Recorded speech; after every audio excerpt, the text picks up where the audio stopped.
wie viele Leute noch vor dir stehen.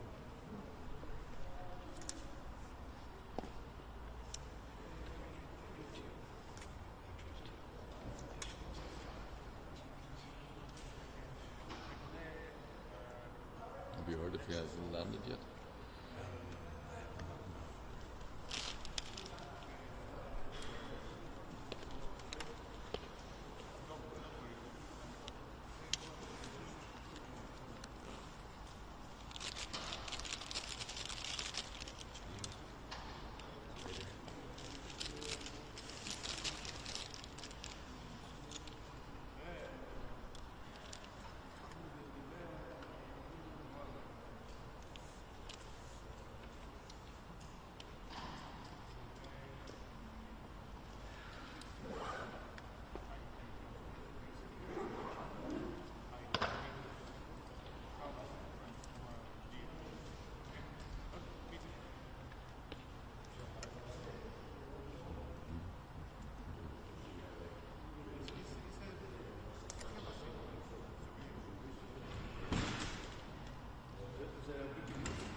Wer ist gelandet?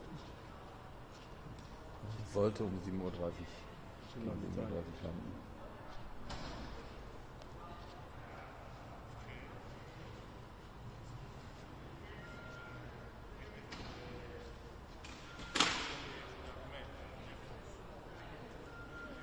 Den Bus hat es zugemacht, ne?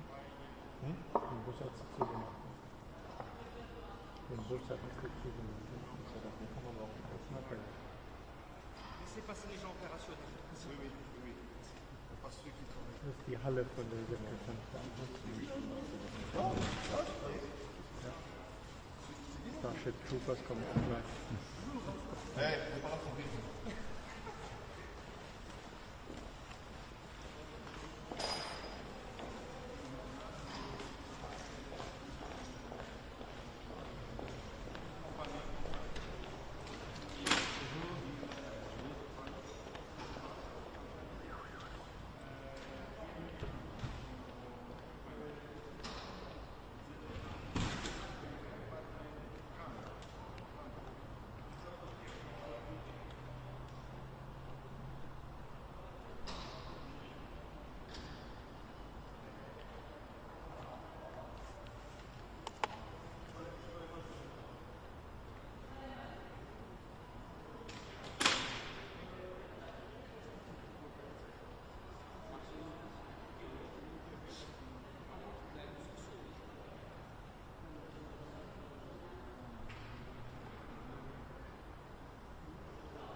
gleich irgendwie.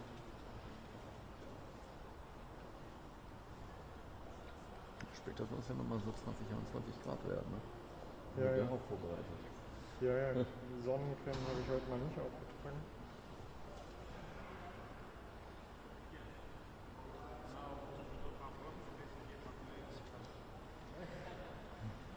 Aber so ein Sonnenschutzhut, ne?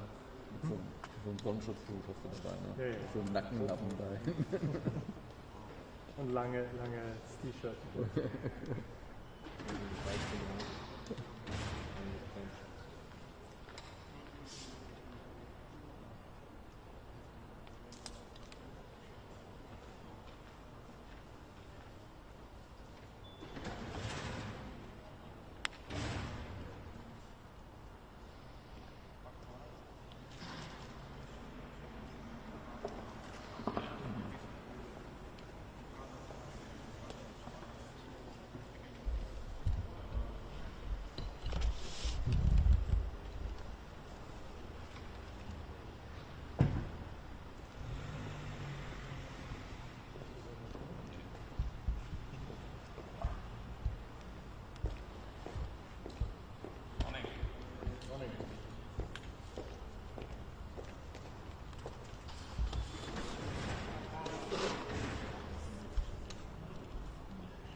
Ich würde eine größere Delegation. Die geht schon. Ja.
Bitte? Spontino ist jetzt auch in Politik umgestellt. Nicht auch da, bei den Italiener, wo ich mit Hamid zum Mittagessen. Achso, ja. Tommaso. Ja, aber der Laden heißt Spontino.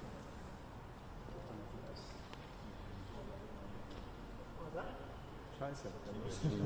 Die längste Zeit Insider. Die Kamera an diese.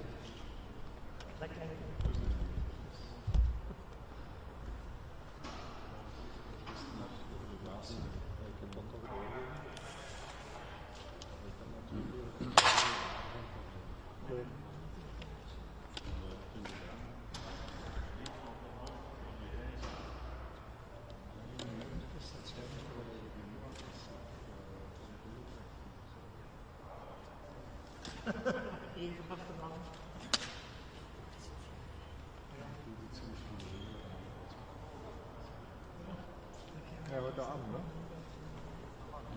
Das Was ist aus?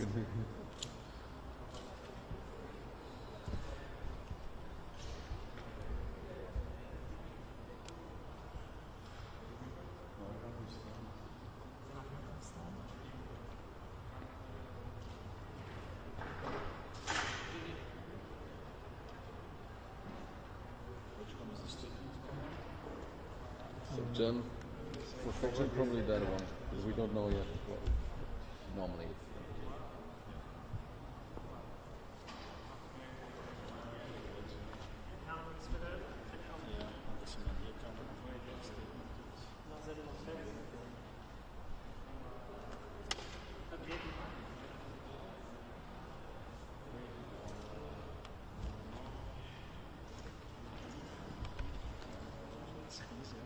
Kiezen is voor die. Ja. Ja,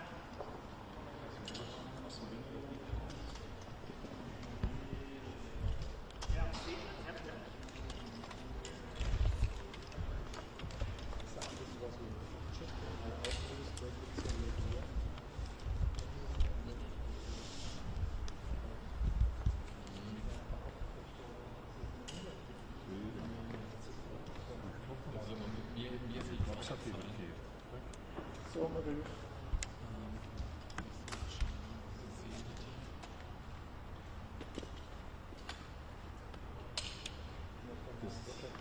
Dat die een tweede camera is waar dan het statement doet. En dat zou kunnen zijn, want dan staat er niets Dan nu meer met de weggedraaid vlaggen. staat daar. Ja. Oké. Dus dan kunnen we beter aan de linkse kant van de andere camera gaan staan. Dat denk ik dan ook. Ja, gewoon doen. Maar hoe zeker zijn we daarvan? Daar zijn we zeker van. Op het moment zie je de camera. Ja. Dat is niet goed.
Kijken.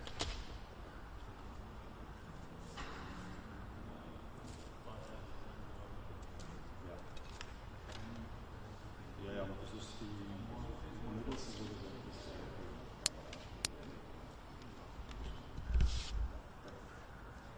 Nee, dat is allemaal dan niet.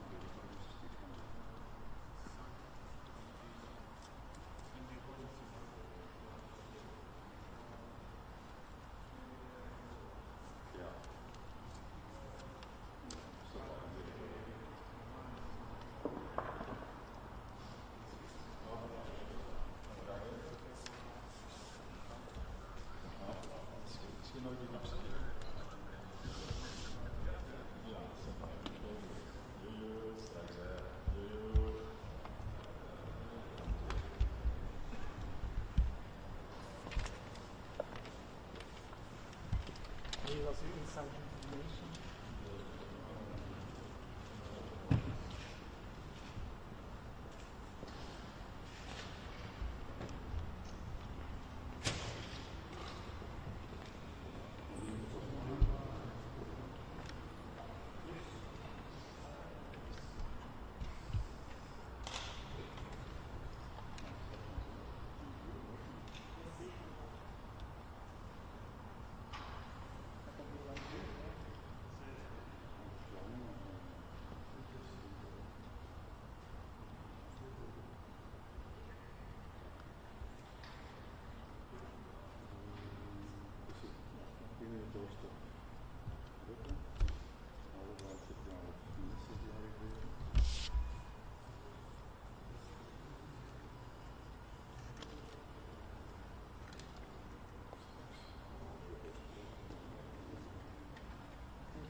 Kaffee?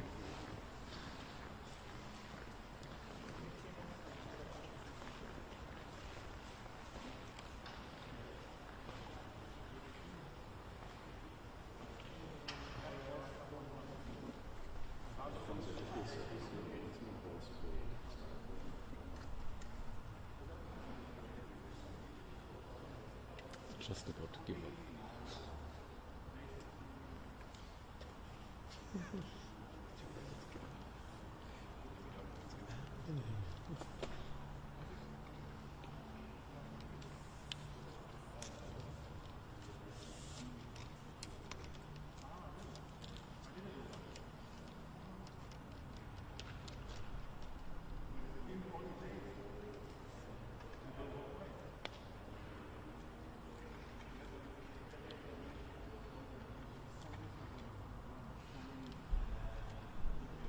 Spiralkabel, was da drin schlackert.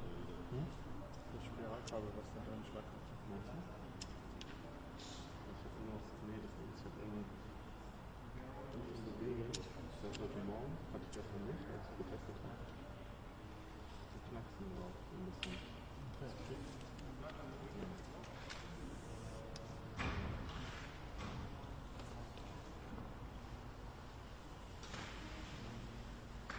Dramatisch, aber ich kann mir vorstellen, wo man steht. Ja. Aber das ist das Größte, was ich überleben kann.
Das war so perfekt.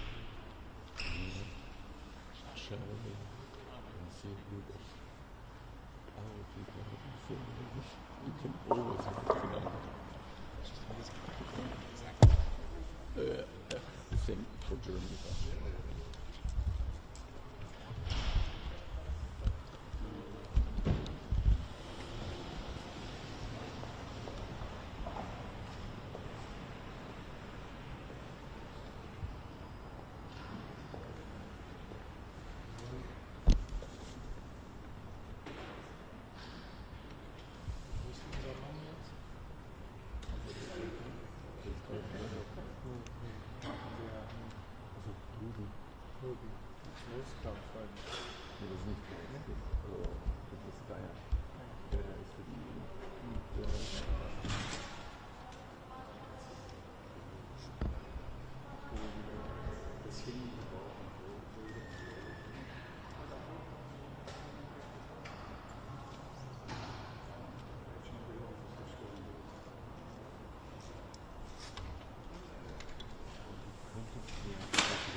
Checker ist der neue US-NATO-Botschafter, der heute auch seinen ersten Tag der gestern bestätigt wurde. Also deswegen, vielleicht ist der auch noch im TOS. Ich weiß es nicht, ob man beide ins Bild kommt. Forum hat natürlich Rubio. Ja, wenn sie nebeneinander stehen, halte ich ihn nicht aus. Zweimal. Matt. Matt wird hier krank?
Yeah, I just googled the picture because I told David that maybe he arrives together with Rubio or... They get here first. Yeah. Given that it's first day too, basically.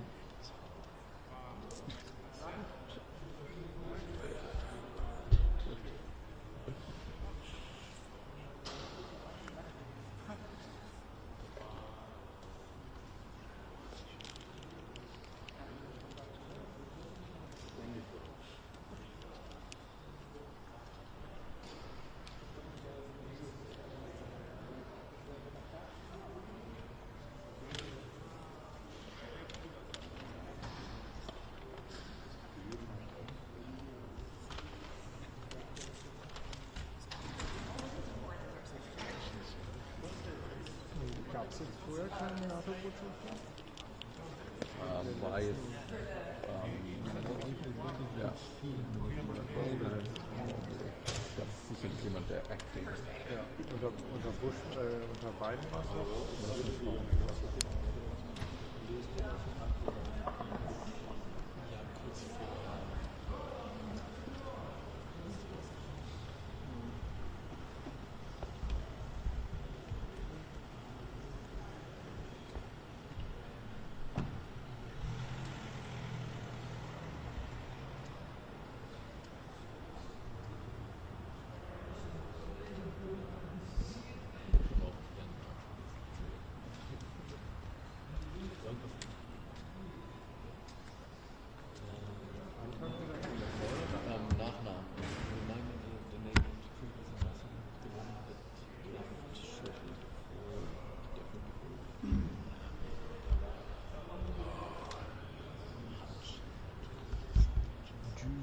No, that was Kay Bailey Hutchison was the first Trump ambassador. Yeah.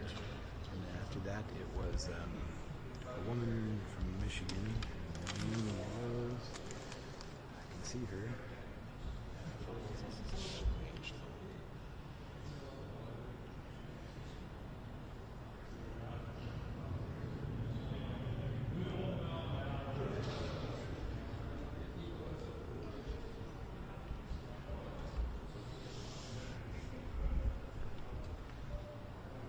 Julianne Smith.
So, toll. Das klappt ja. Mhm.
Senator da können die sich keine weniger qualifizierten Kandidaten festhalten.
Everybody's got something interesting to say today. I don't know why, but I just have this feeling that people want to share their thoughts with us.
missed anything yet. Huh? You haven't missed anything No, yet. there's not any mics. They'll be out there. Oh, it's actually alright. Oh my gosh, okay, hello.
Militärflughafen.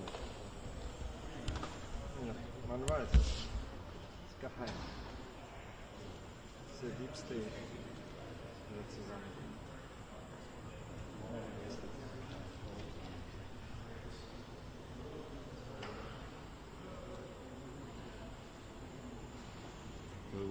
I didn't see.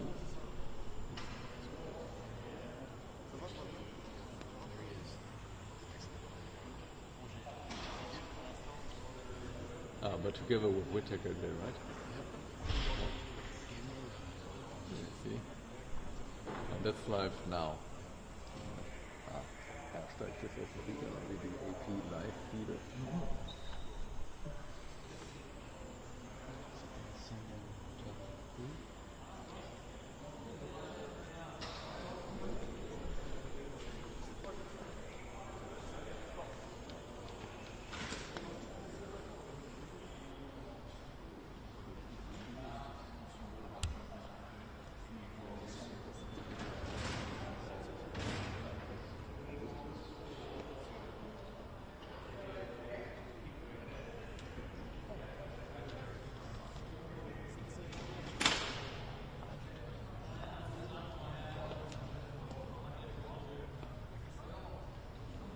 Is it somebody from AP traveling with the delegation?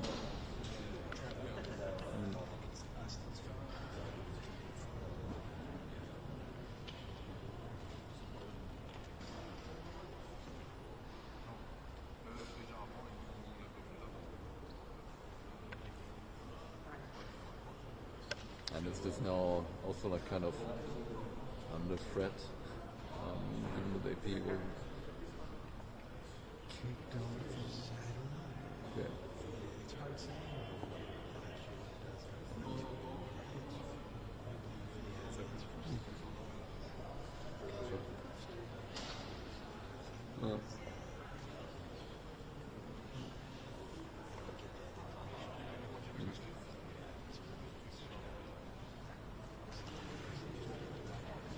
Okay.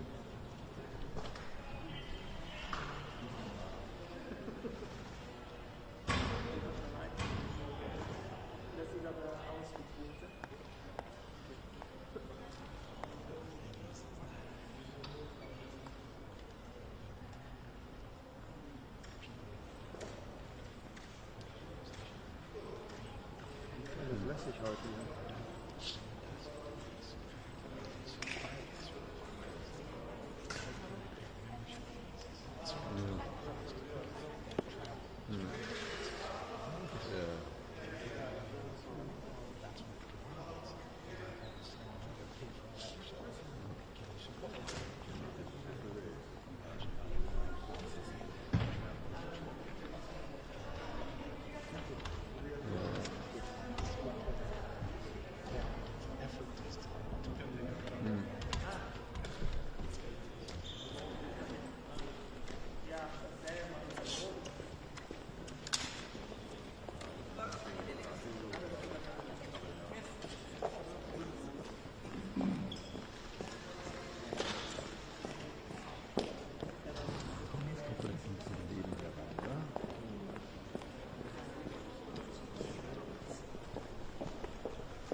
We went live from the 7th.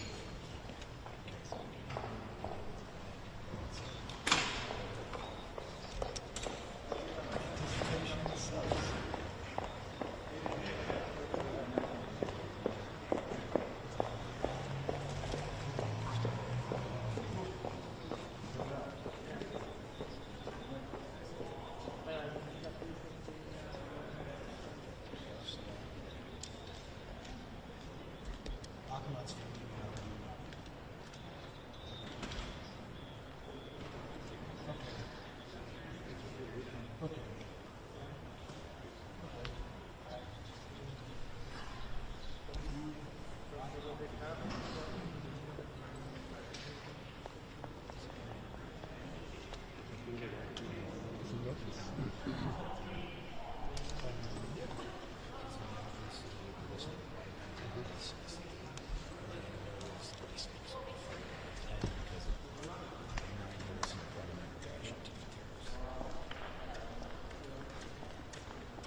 Saw you guys live outside the hotel this morning in your normal position. Yeah, Before sunrise, outside the hotel.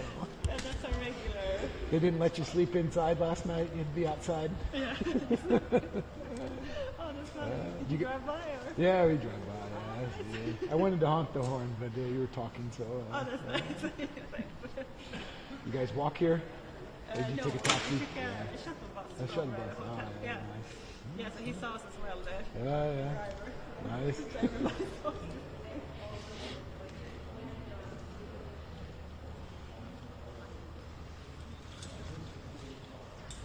Anladım. Anladığım kadarıyla başka bir yere gideceğiz. Ya bir yer daha varmış. Oraya da girebilirsin.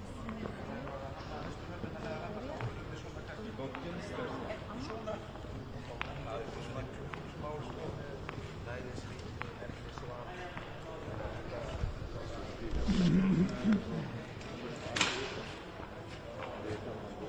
Erst Akku nervt schon wieder rum.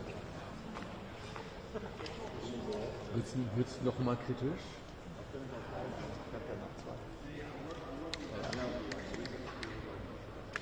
Hast du nur blinkende Akkus. Links.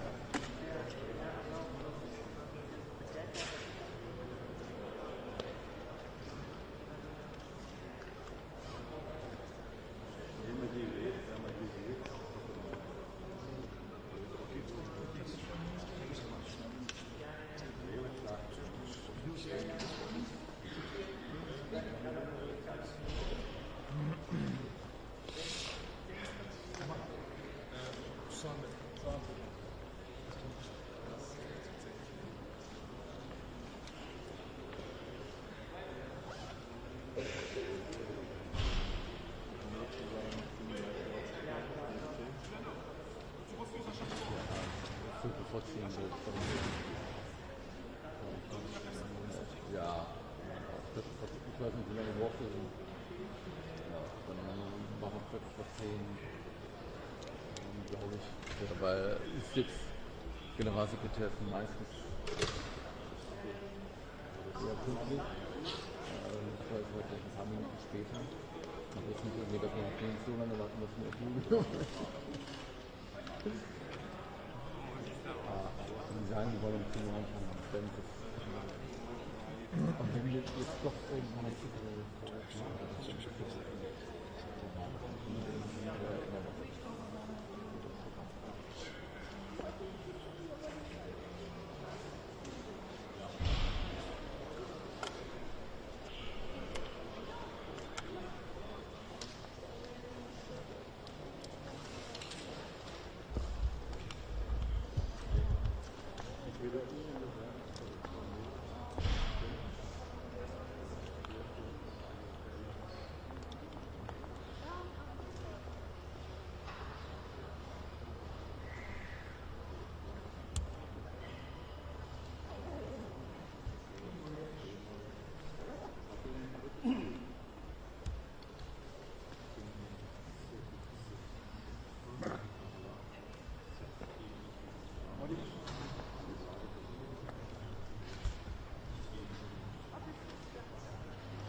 Aber ich würde jetzt stark bezweifeln, dass das jetzt ein O-Tongeber wäre. Also vielleicht irgendwie ein Botschafter, das kann sein. Aber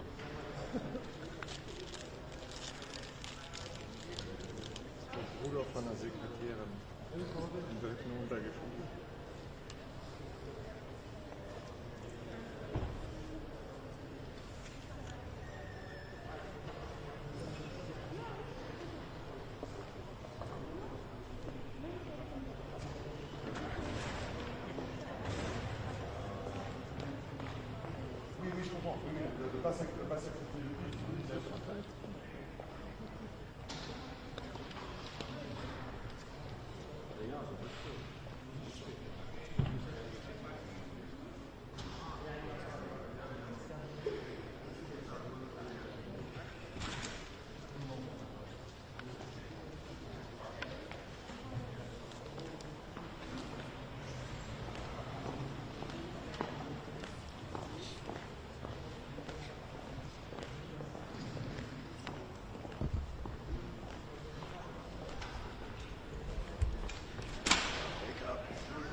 Sorry. The excitement's going to start soon. Rest my eyes as long as I can.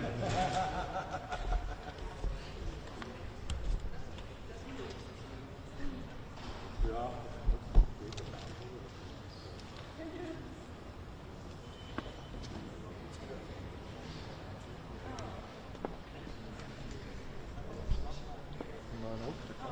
ja, die war ich schon seit 2 Monaten. Aber es interessiert dich nicht so genau. Ja, alte durch, oder? Kreuz ist kompakter. Ja, der war auch schon beschädigt.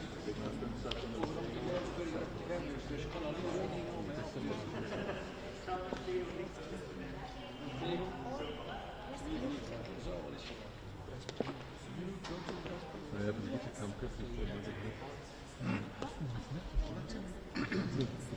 Den habe ich schon safe gemacht. Mit dem war ich auch schon passiert. Ja. Aber den ziehe ich halt nie bei solchen Einsätzen an. Natürlich, ich führe sich damit nach oben, leg den dann ab und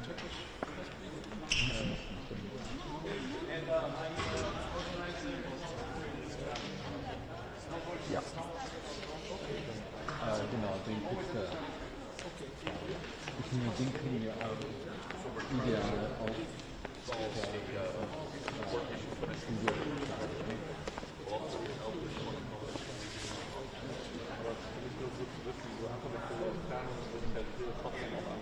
ja.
Test 1, 2, 3. Do you hear me?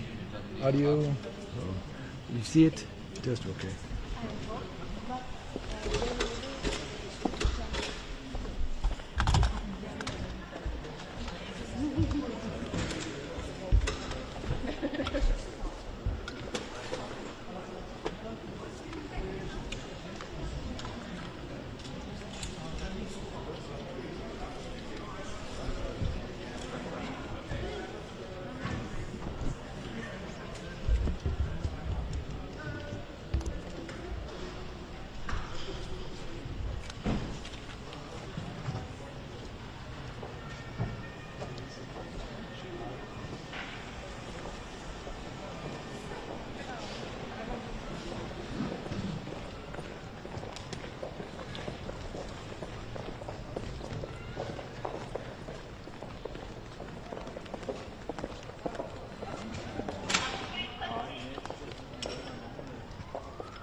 Und wir haben ja unseren Klassiker von unten. Wir haben, und dann haben wir nicht zwei IDs drin, was dann auch wieder alle aufhört. Ja, so ist es. So sieht es aus.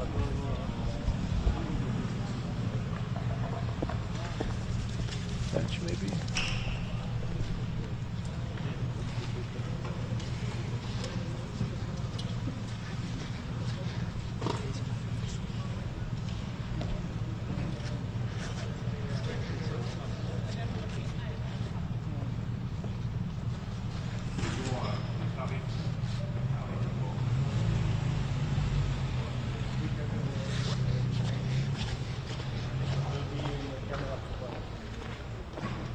Morning.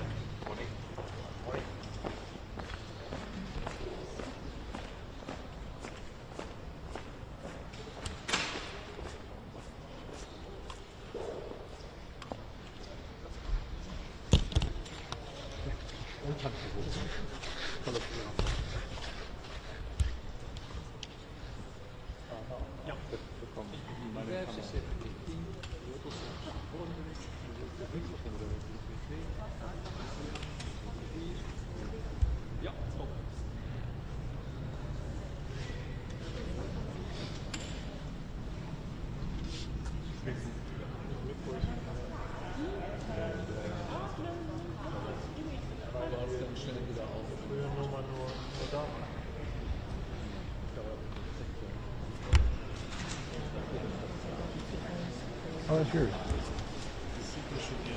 Yep, there's video. Go. American. American.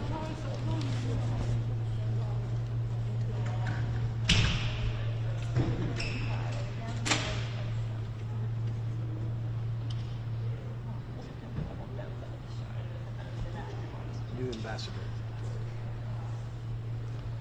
Sweden and Turkey is in the same team. Yes. You know, we have this unique history.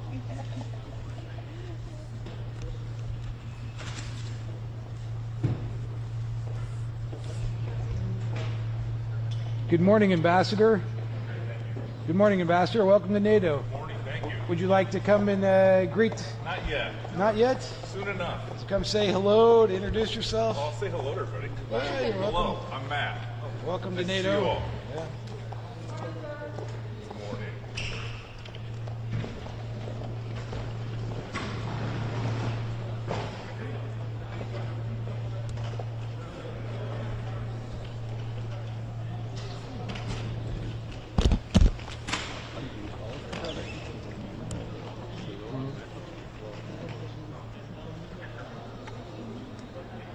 Thanks, Mark.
this?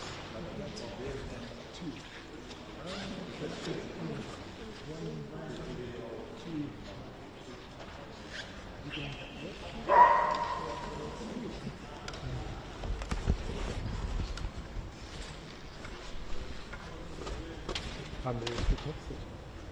Mit dem Staustand? Ja, Anna hat mir vor eine halbe Stunde. Also die wollten um 8:30 Uhr, ne? Okay.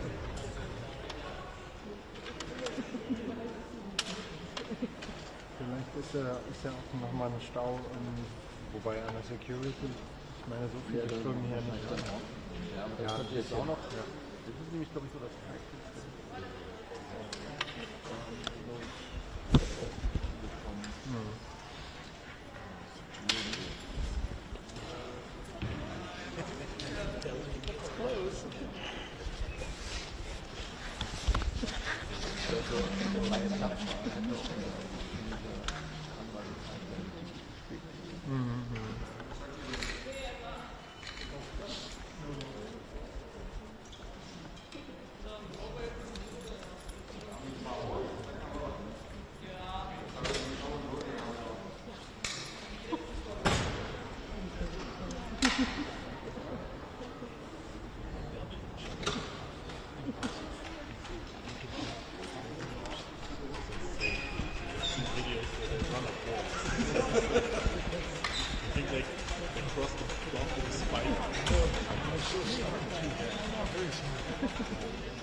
Ja, ja.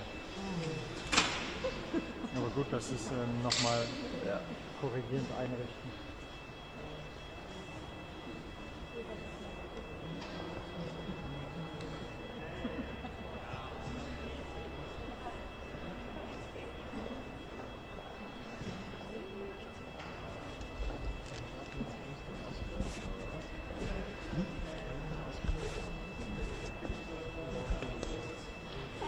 beim USA Secretary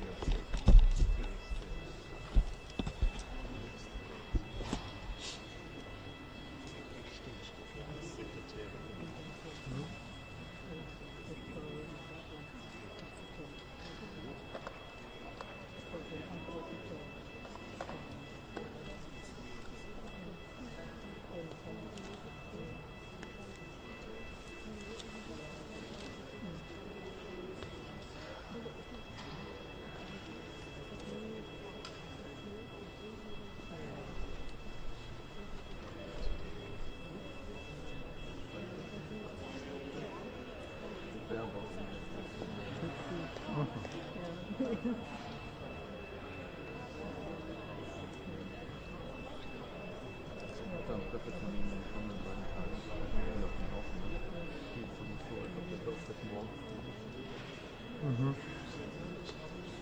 Aber damit habt ihr ja nichts zu tun. Wenn du morgens wieder in dein, warte mal gerade mit Croissant denkst, Stift. dass der Kerze von die ganze. Ja. Gute Vorfahrten sind, wo es viele Rote sind, egal welche.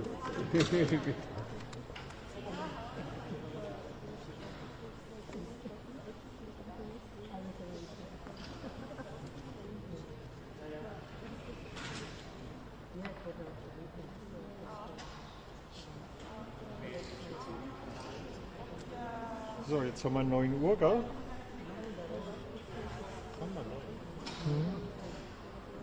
Das ist dann natürlich gut. Das ist ZDF oder Rubio? Ich bin auch in dieser Signal-Gruppe drin.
Das ist jetzt auch nicht so prickelnd. Ja, aber...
Lange nicht mehr, weil ich glaube, ich kenne Jahre mit dem.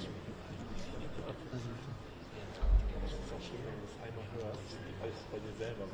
Ja, genau, wenn du dir dann bewusst jeder Schritt dir peinlich. Every step you take, every move you make. I'll be squeaking. I'll be hearing you. First love you that squeaking.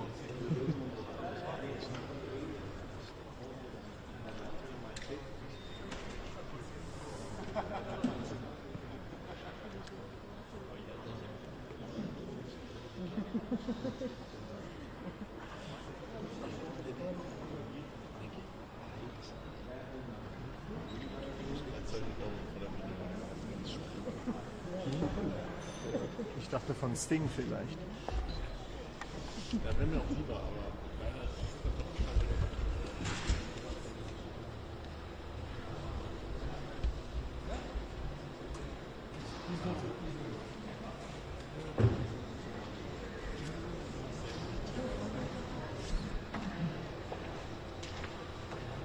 Good morning.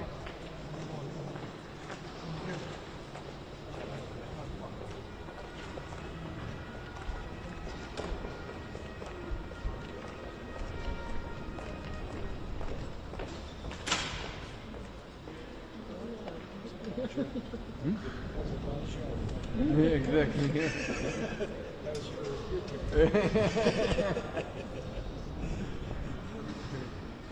recently was doing something for the Huawei discussion.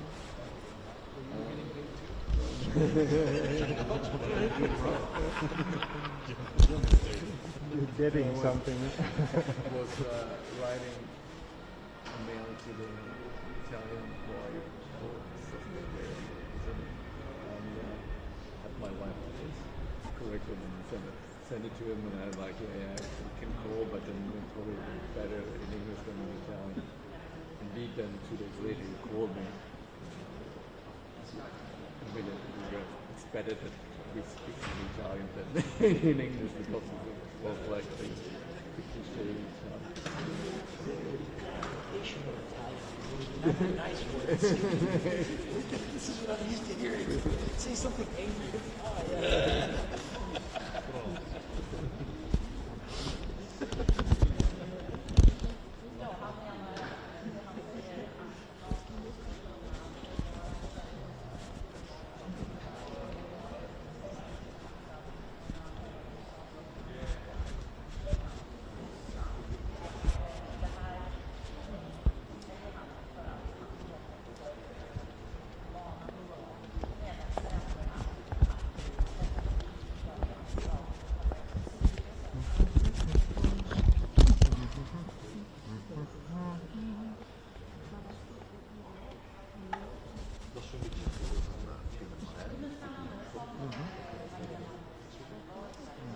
Was wünschst du dir? Benjamin wünscht. Ja, okay.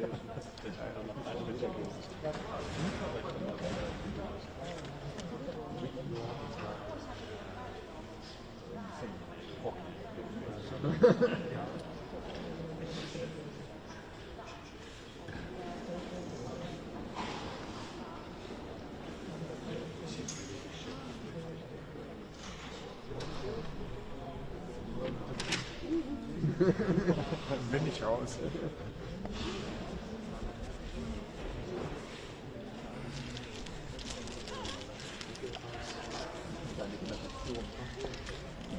Ja, also ich bin ja selbst mit Rappelkiste und Sesamstraße groß geworden. Und, ja.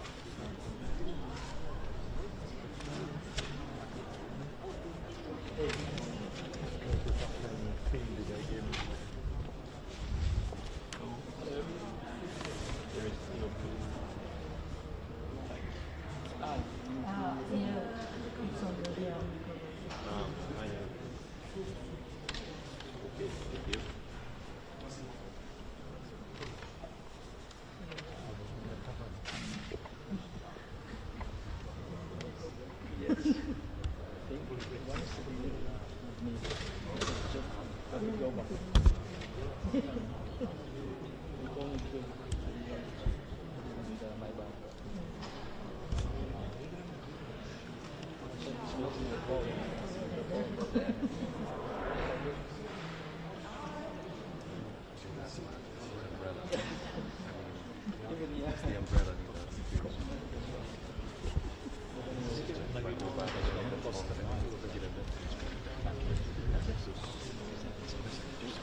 Aber dann lasse ich es jetzt erstmal aus.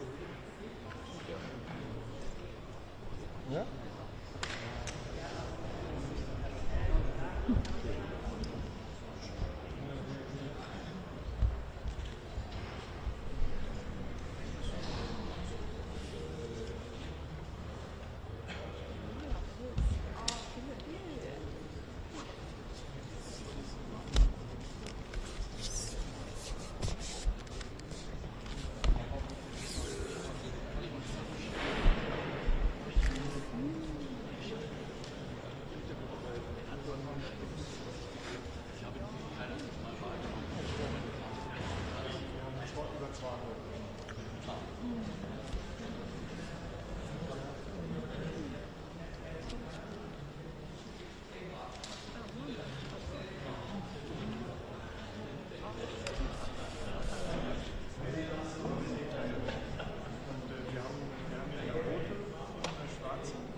So.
Ja, auch relativ.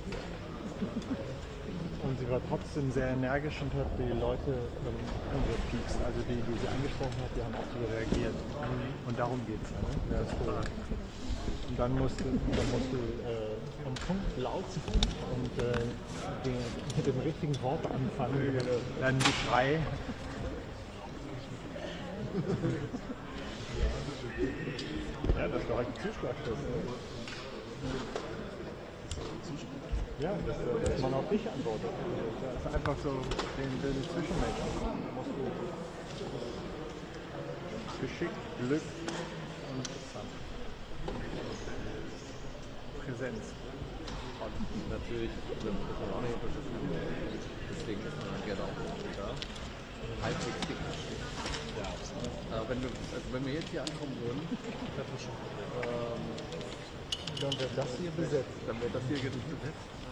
Dann kriegt man das nicht mehr.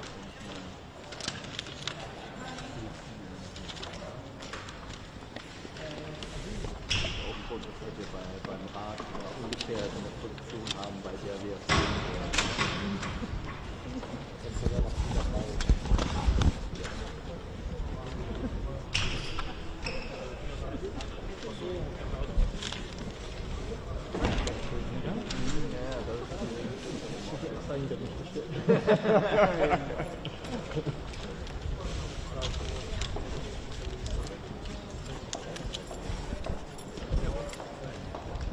Solange bis die neue Regierung drin ist.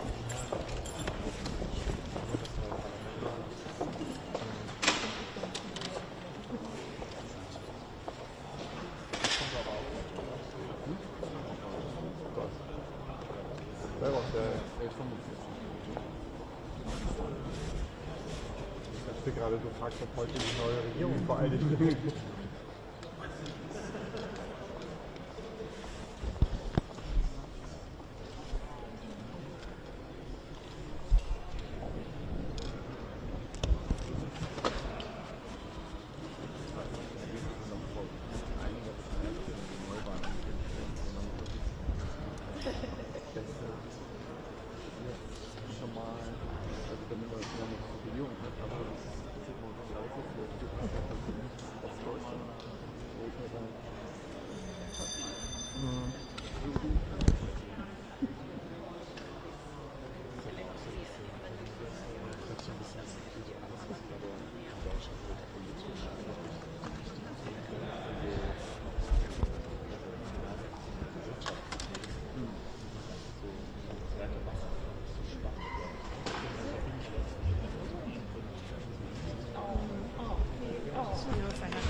Yeah, that's the thing.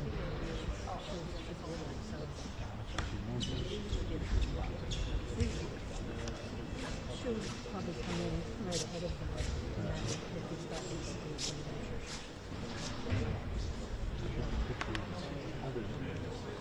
yeah, it's just a question of whether it can make it from here or go to Boston to the other person situation.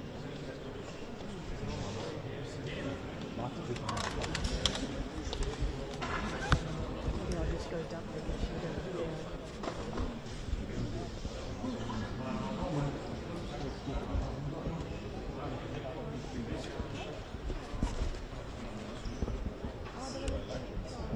Nee, den P2 bekommen. Und auch gesagt, dass wir auch mit P2-Rekorder dort die Aufzeichnung lassen. Damit, wenn dann nämlich doch nochmal geprüft werden sollte, wir alles zumindest schon mal auf Karte haben. So, ja, dann. Deswegen jetzt schon, muss halt.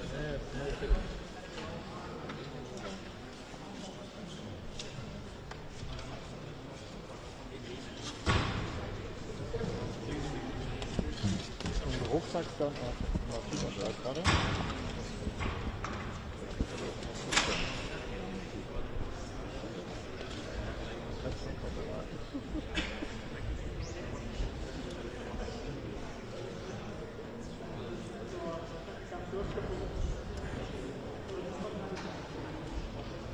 dann zurückkommst, mach mal den Rucksack klar, oder soll ich den jetzt mal klar machen, wo hier nichts passiert?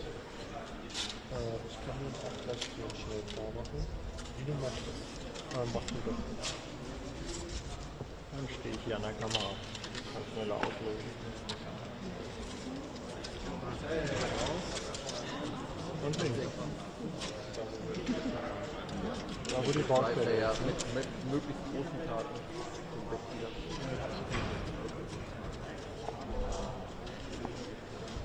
Ich glaube, das sind 133 Minuten. Check nochmal, ob das dann 133 Minuten sind.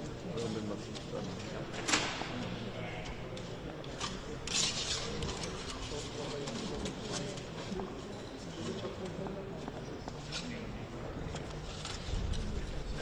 Ja, zurückspielen können sie uns ja nichts. Kann nur dann der hierher kommt zum Schneiden gerade mit. Ja. Also kann ich verkehrt.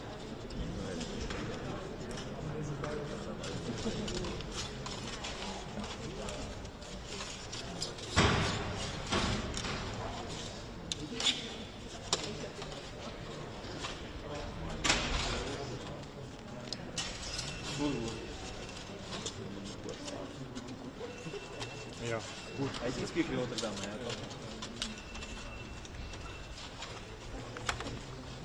Dat is ongeveer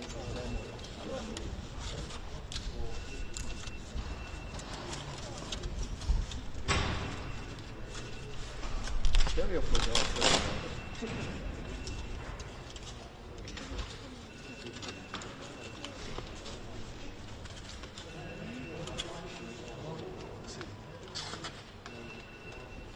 Hat jemand den Wecker noch nicht ausgeschaltet? Crazy. What's your opinion? You really want to know? Good morning. How are you, man? Good.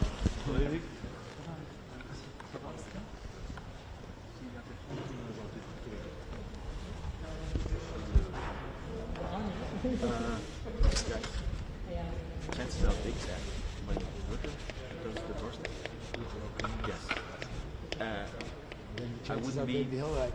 I wouldn't be surprised that both of them react. And then he'll turn around and he'll be happy. If I would know, I would tell you. Based on his previous actions. Yes. Yep. I would say be prepared. You guys are always prepared. Get here early, be prepared, right? And then when this one is done, put the second microphone somewhere over here. Yeah.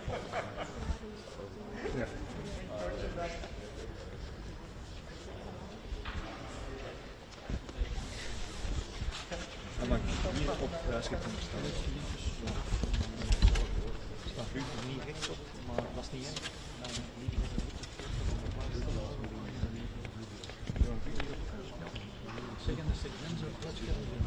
Ja, dat is goed. Ik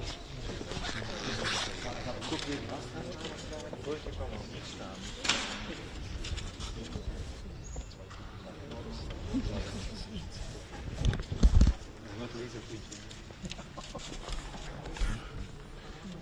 Will you be able to hold it for 10 minutes? Yeah.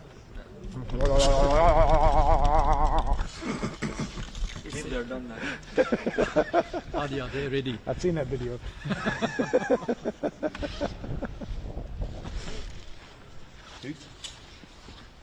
On va mettre le deuxième micro quelque part ici. Comme ça, peut-être pas plus droit. Mais ça dérange pas parce que comme tous les drapeaux derrière. Comme tout hier.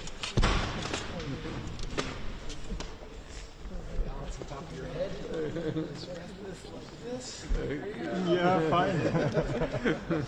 I need a head with a soft layer. Yeah. You get it like a tripod stand on your head. sort of baseball cap with just the clip. Yeah, right.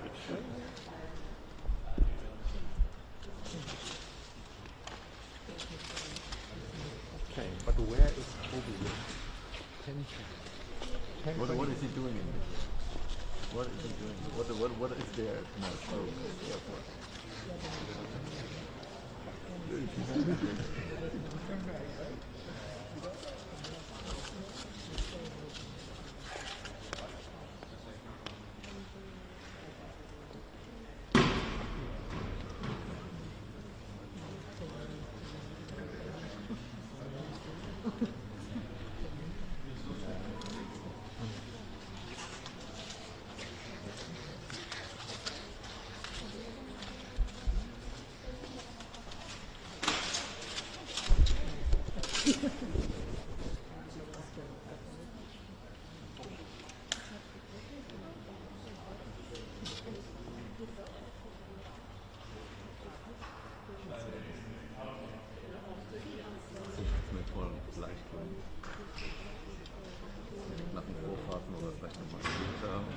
nochmal hier einschwimmen von der US-Fahne. Ja, habe ich eben auch schon gedacht. Ich habe es einmal schon hier mit dem NATO zusammen gemacht. Aber da sind die Briten auch noch halb mit dran. Aber hier hängt es auch, glaube ich, in Länderreihenfolge. Ja, Albanien, Belgien und so weiter. Und hier endet es mit der Türkei, UK und USA.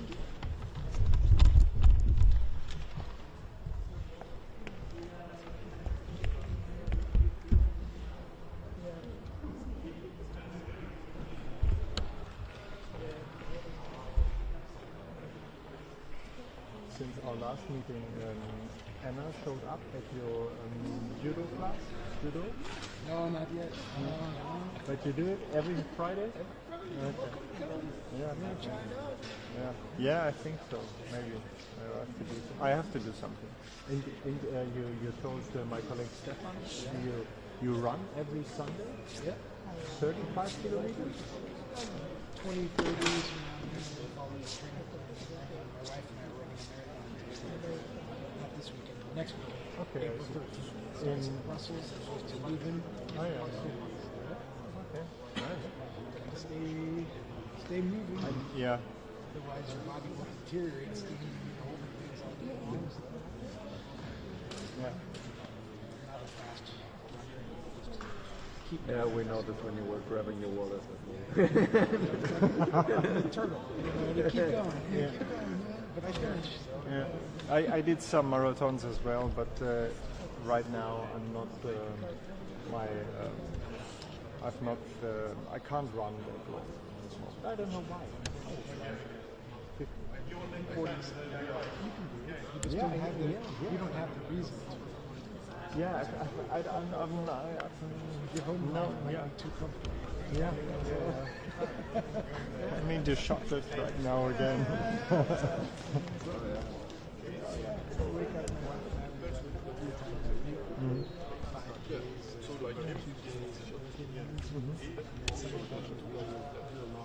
Yeah. So they can stand after the line. Yeah, it's good. When I prepared for my last marathon, I was in a group of people who trained, and we do once a week we do a running school. You can say running backward on a surface, and so on Sundays or weekends we do a half marathon. For preparation was the best time in my life. My fastest marathon time was 4 hours 45 minutes. Yeah, mine was 4:04. Yeah. It's a fast pace. Yeah. You know, for me, I just consistently. But I was 42 at the time. This will be my 5th marathon. My wife, it's her first. So I finally convinced her that she should join me. And she's enjoying it. Cool. It gives you mental strength. Yeah. As the stuff we do takes a lot of our patience, and logic isn't being used very much anymore, so it causes stress in our lives. You've got to be able to show your mind that you can do more than you believe you can, so that's why I keep doing it. Yeah. Yeah. Do you have children? Yeah. 12 and 10. Okay. So now they can stay. My daughter's 12 years old. Yeah. She sleeps. She's not even awake most of the time. Yeah. Classic. My son wakes up early. He plays video games. I'm living.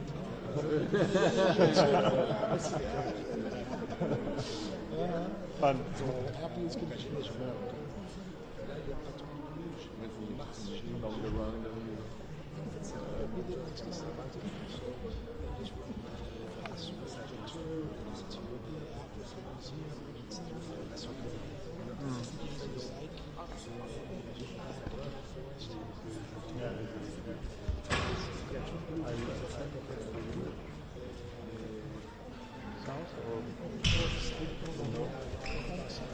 Okay.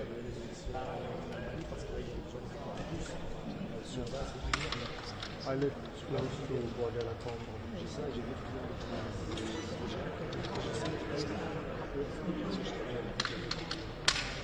Yeah.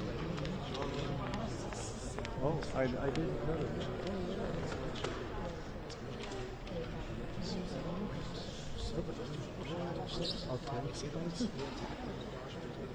Okay. Wow.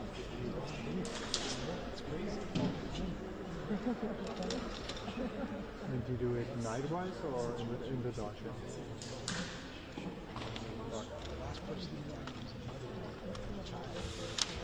Sure, yeah, exactly. That's what I also.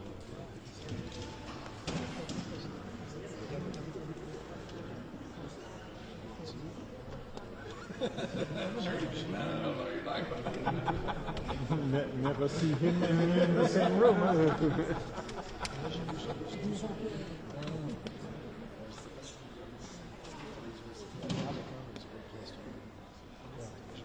But very crowded on the weekends or some at this time. 6:30. Yeah, but it's right. It's empty. Yeah. Right. Yeah. And the only other people you run into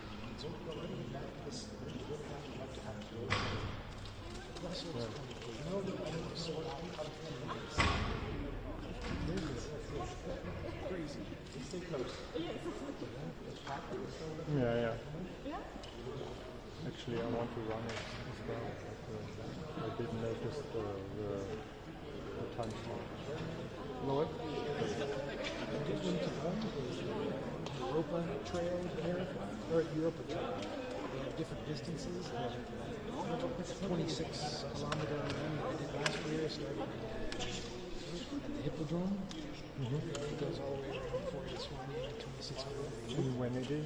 It's in September. Okay, that's good. I really enjoyed it this year. It was my first trail in the forest atmosphere. Really nice. Yeah. 26, 52, and now that 80. Wow. You start there, you run all the way around the whole capital region, back, imagine. Did you do the 80s? No, the longest I've done is a marathon. So Yeah, okay. my first marathon, I made some wrong turns and had to be brought back on the course, so it was closer to 43 kilometers. My first marathon. Which you understand, Yeah, right? yeah. If you're just like, and then you make a wrong turn and there's nobody there to tell you, and they're like, and to physically turn around, your knees are like, how's it going? Good morning. So he's over there, he's going to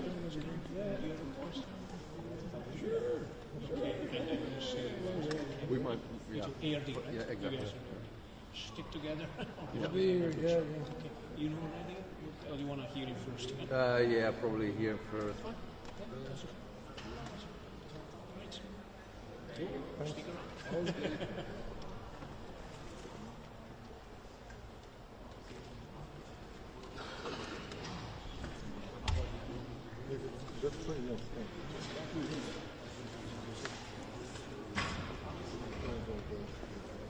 Aber das ist immer noch nicht viel Hüpfen. Ja. Da kommt es The big camera and the small live view, the small camera and the big live view. Our big live view is in Strasbourg. It's beautiful. That's what I love this way.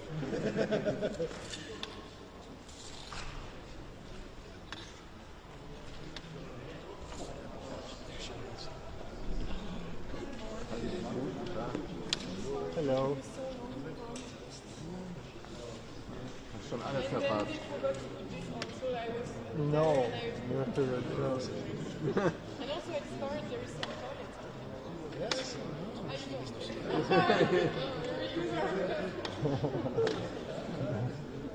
Frequent traveler. That's right. Lass an die Jacke, es zieht hier.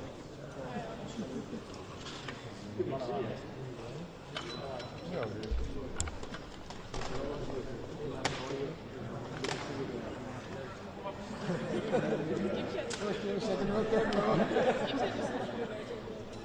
Wow.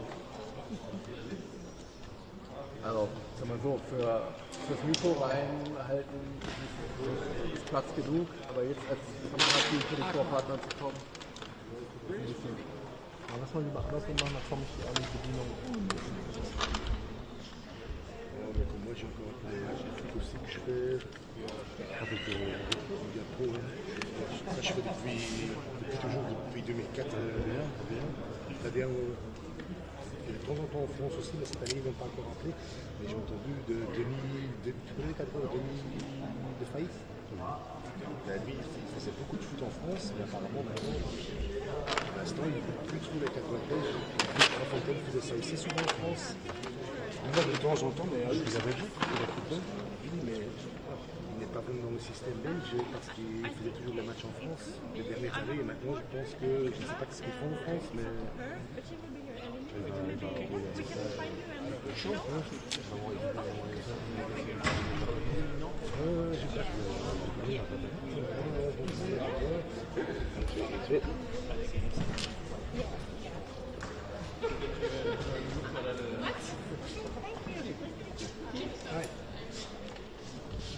So, can I squeeze in somewhere? Come close to me. Yeah, I will. I'm alone, as usual. You will manage. I think so.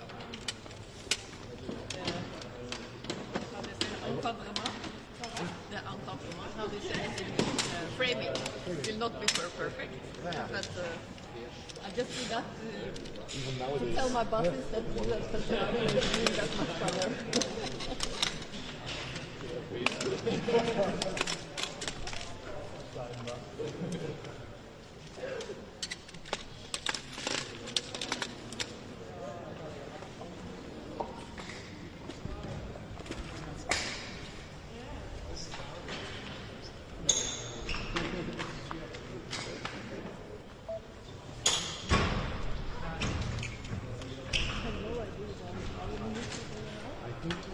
Excuse me?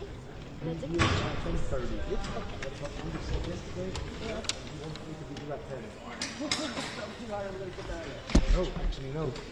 Because when I was arriving here at the security check, there was a huge queue. Yeah. And then we saw people with the permanent badges Yeah. from people. And I was I didn't know that.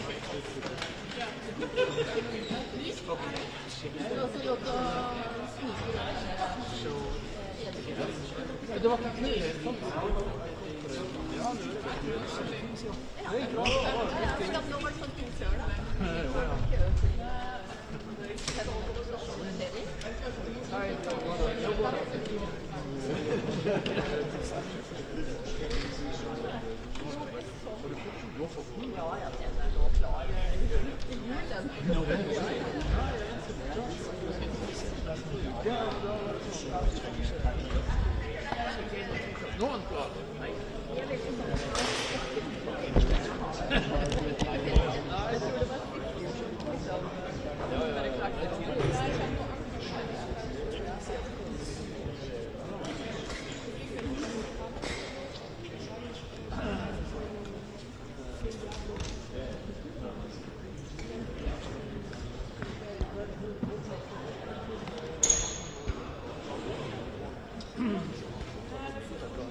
tijd heb.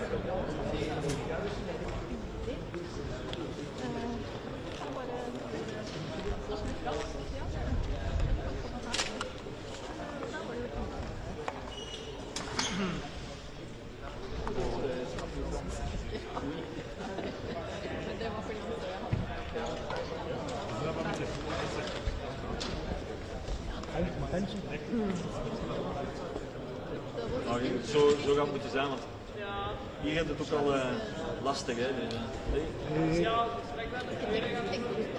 Ja, dat gaat na 10 uur kwart zijn. 3 kwartier. Ja, wat zo encore acceptabel is hier. Is oké nog. Op die positie zijn we wel gerust voor 3 kwartier, een uur, denk ik. Ja.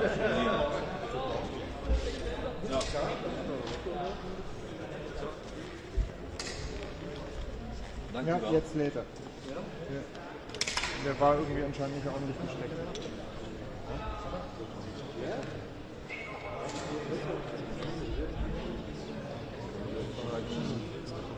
Das war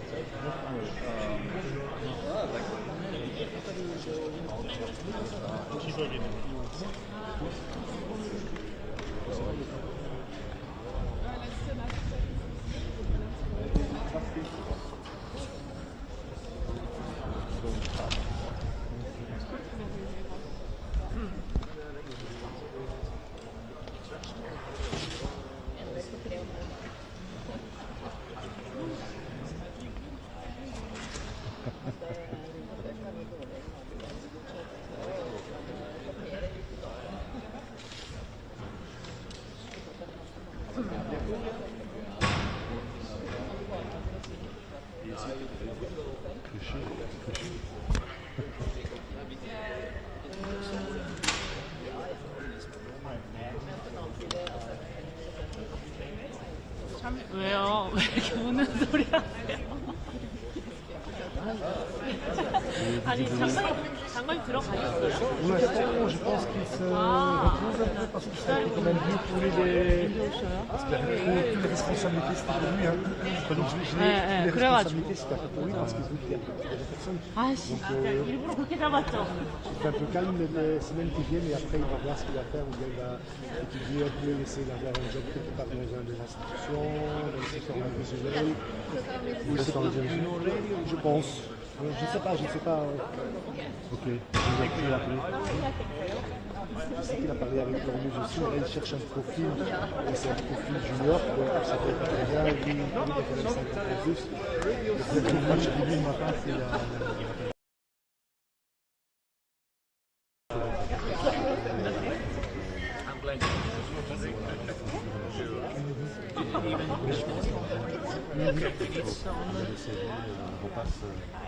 c'est vers quelle boîte?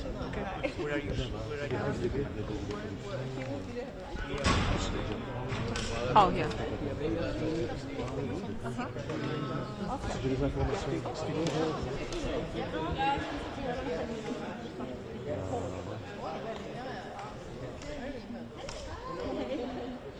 Moi j'ai déjà dû chercher quelqu'un pour me remplacer la semaine passée.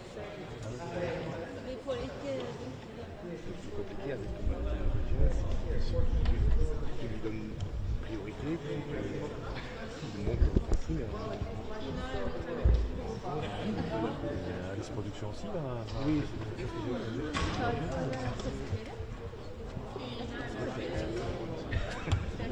Il va pas voir Johan André parce qu'il n'y a pas dans le foot, vous savez. C'est vrai, le début de ma je une fois dit qu'il t'appelle comme ça. Parce que je pense qu'il connaît pas mal de gens et moi je ne sais pas si c'est bien pas.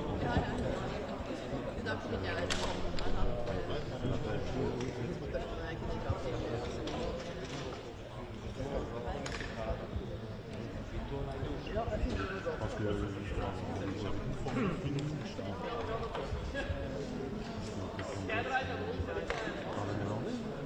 oui, bah oui.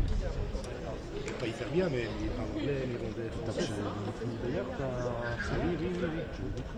Oui. Faut qu'il m'appelle. Hey, Jurgen, voor wie ben jij hier?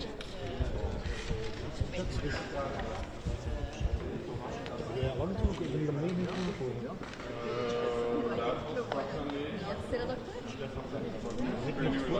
Ik heb iedereen mogen voorstellen. Ah, wel, ik weet niet hoe lang aanstellen en dan ja, die met een jaar, dus die mogen langs daar gaan. Ik was de eerste, de allereerste. Ik ben zo iemand gevonden met de telefoons. Ik vind het later.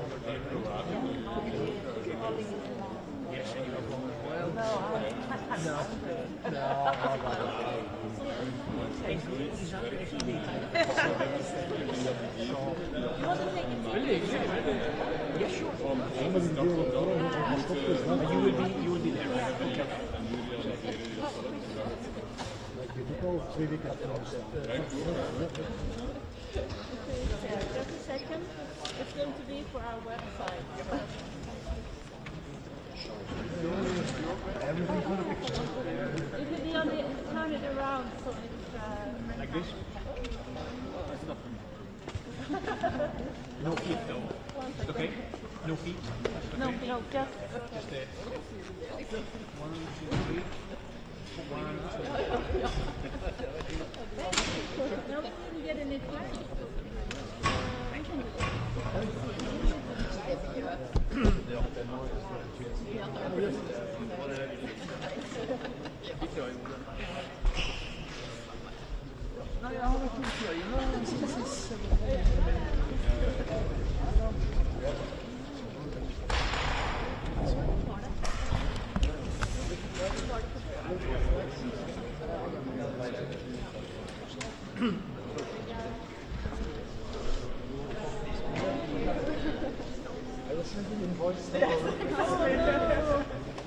Copyright issues.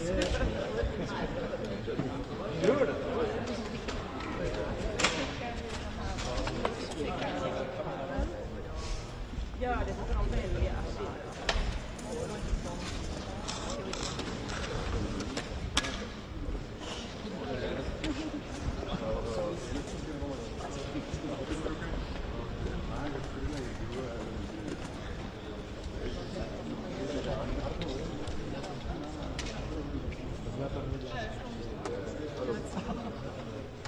Ja, ich meine, das eine,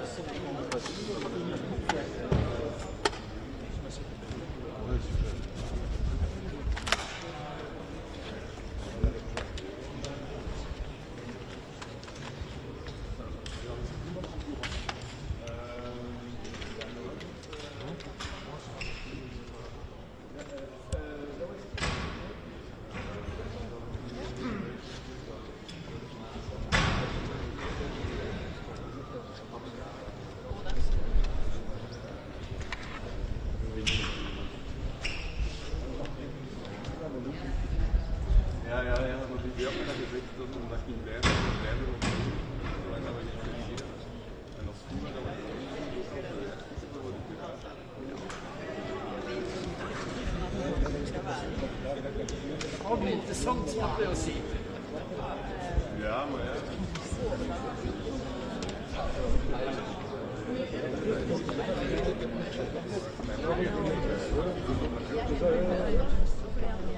Ja.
Nei, på torsdag.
And move a little bit, but just a little.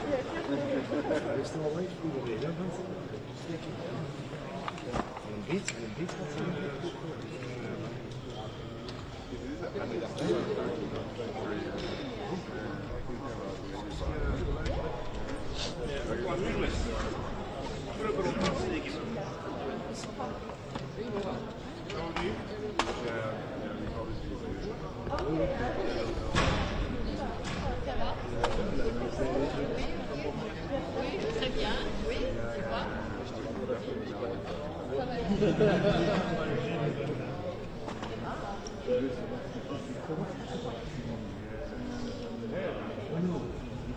And then the end.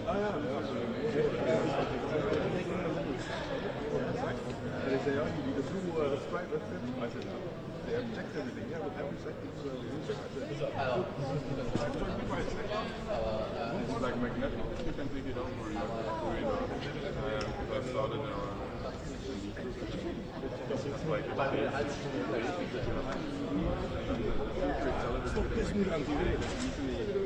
take it out and then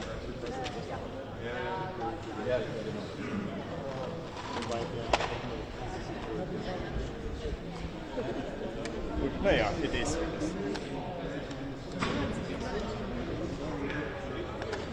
heb gemaakt van de vak. ob du mal aufgekreuzt bist. Ich habe keine Zeit. Also ich wollte es auch. Bin auch tatsächlich ganz viele Freitage jetzt weg gewesen. Ich glaube, das nächste Mal wird es einfach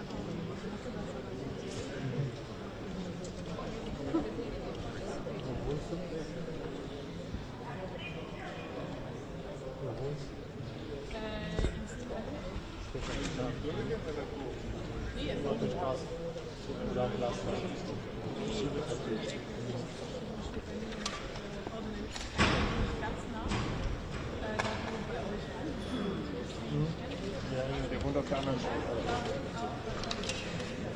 Ja. Ich wohne ein Stück weiter unten Richtung Guardia La Tomba und links ist hier auch Platz.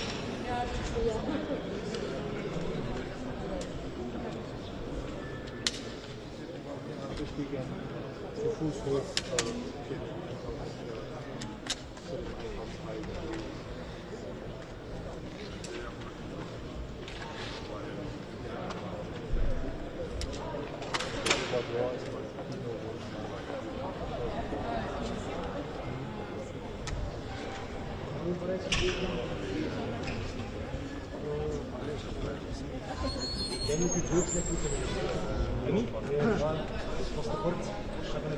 Het was vroeger even wat vreemd, het was groot. Een beeld van de auto die aankomt. Ik zat wel groot op de achtergrond van de auto. Dat is perfect.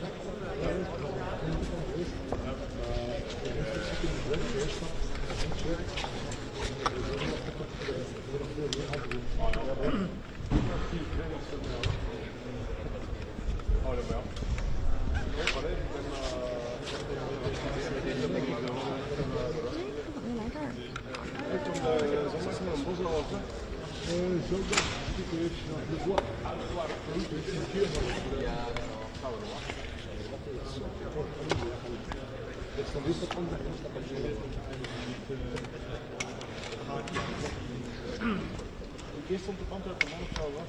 Nee, eerst met de andere.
Morning, everyone.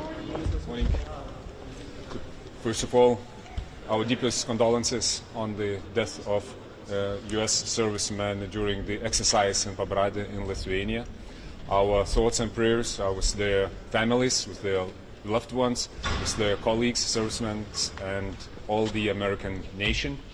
We cherish transatlantic bond, we cherish the presence of United States troops in Lithuania, and we look forward to continue in the same spirit of the really good allies as we are. Today, this day, is the one when we have to talk about our security as the absolute top priority.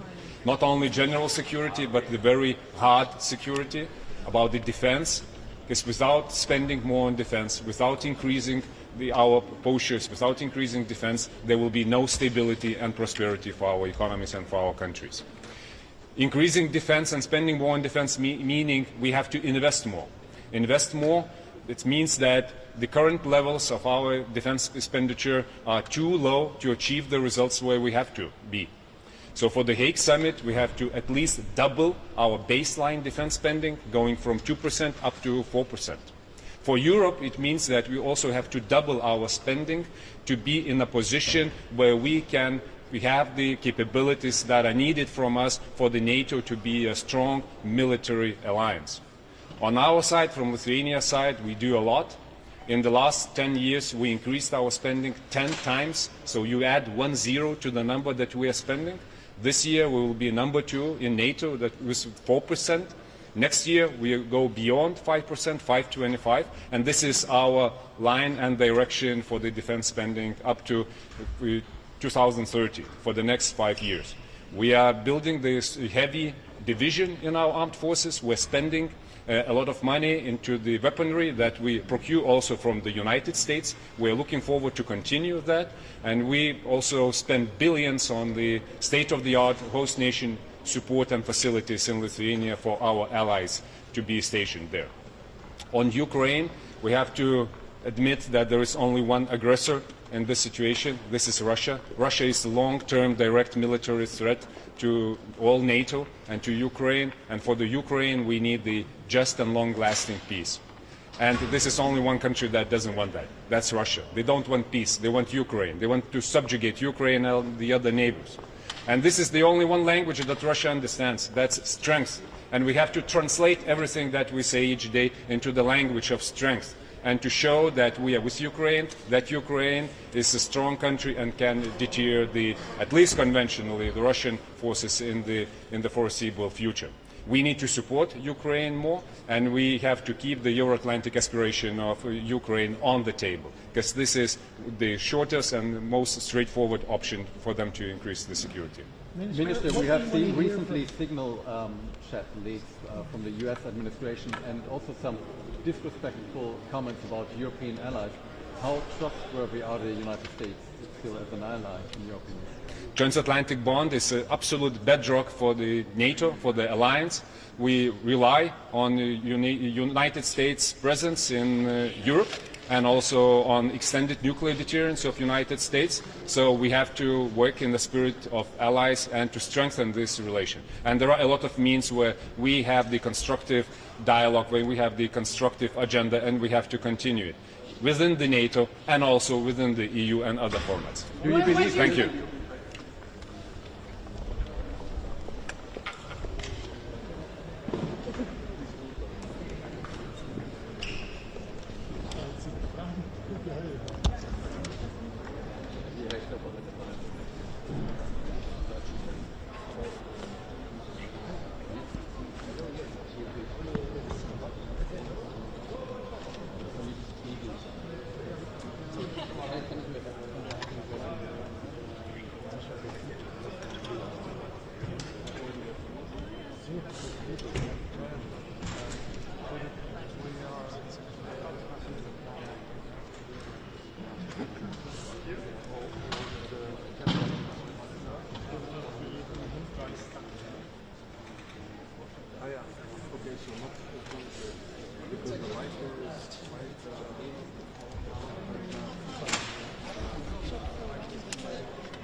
Zwischen Luxemburg und Montenegro.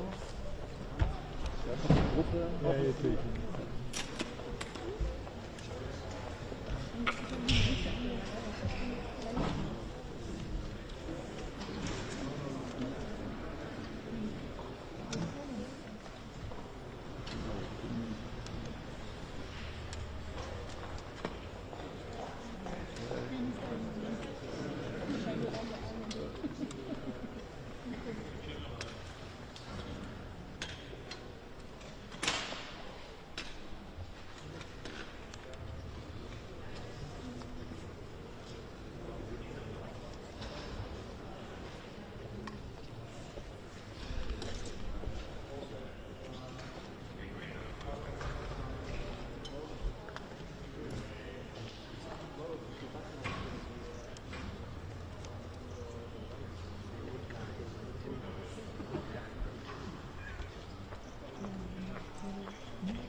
Good morning. Good morning. Good morning.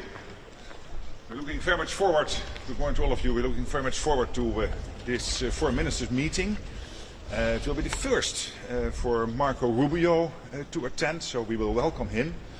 And we will discuss, of course, a lot of things, but particularly, of course, focusing on ramping up defense spending. And here, great things are happening. Over the last couple of months, we literally see hundreds of billions of euros/dollars rolling in. Look at what the Germans have announced, other Europeans have announced, many other countries have announced. So this is probably the biggest increase in defense spending here on the European side of NATO since the end of the Cold War. But we still need more, so that will be discussed. And then, of course, defense industrial production. That will be important. We have many guests participating over the next 2 days, including our partners from the Indo-Pacific.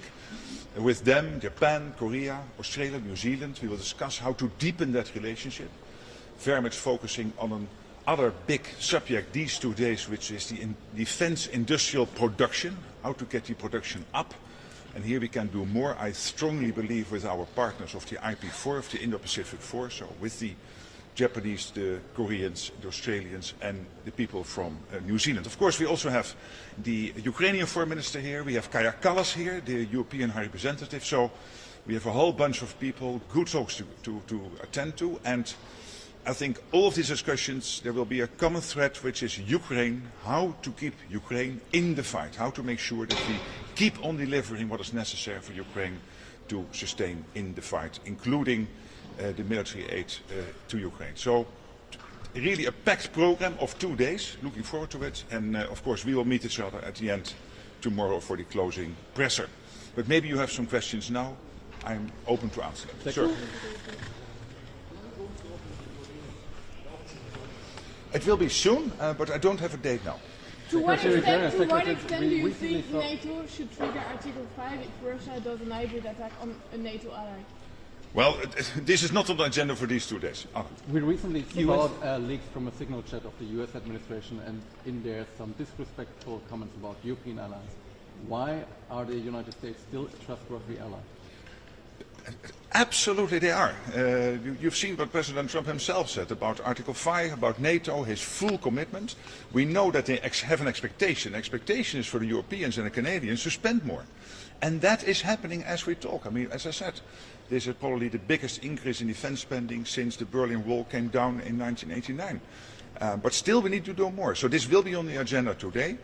So there is a clear commitment by the US, a clear expectation that we will equalize the spending here on the European side of NATO with what they are doing. Because of the Russian threat, because of the build-up in China, look what they are doing with their nuclear arms, and of course Iran and North Korea. European allies believe. What sort of reception do you think Secretary Rubio is going to get after the President's announcement on tariffs?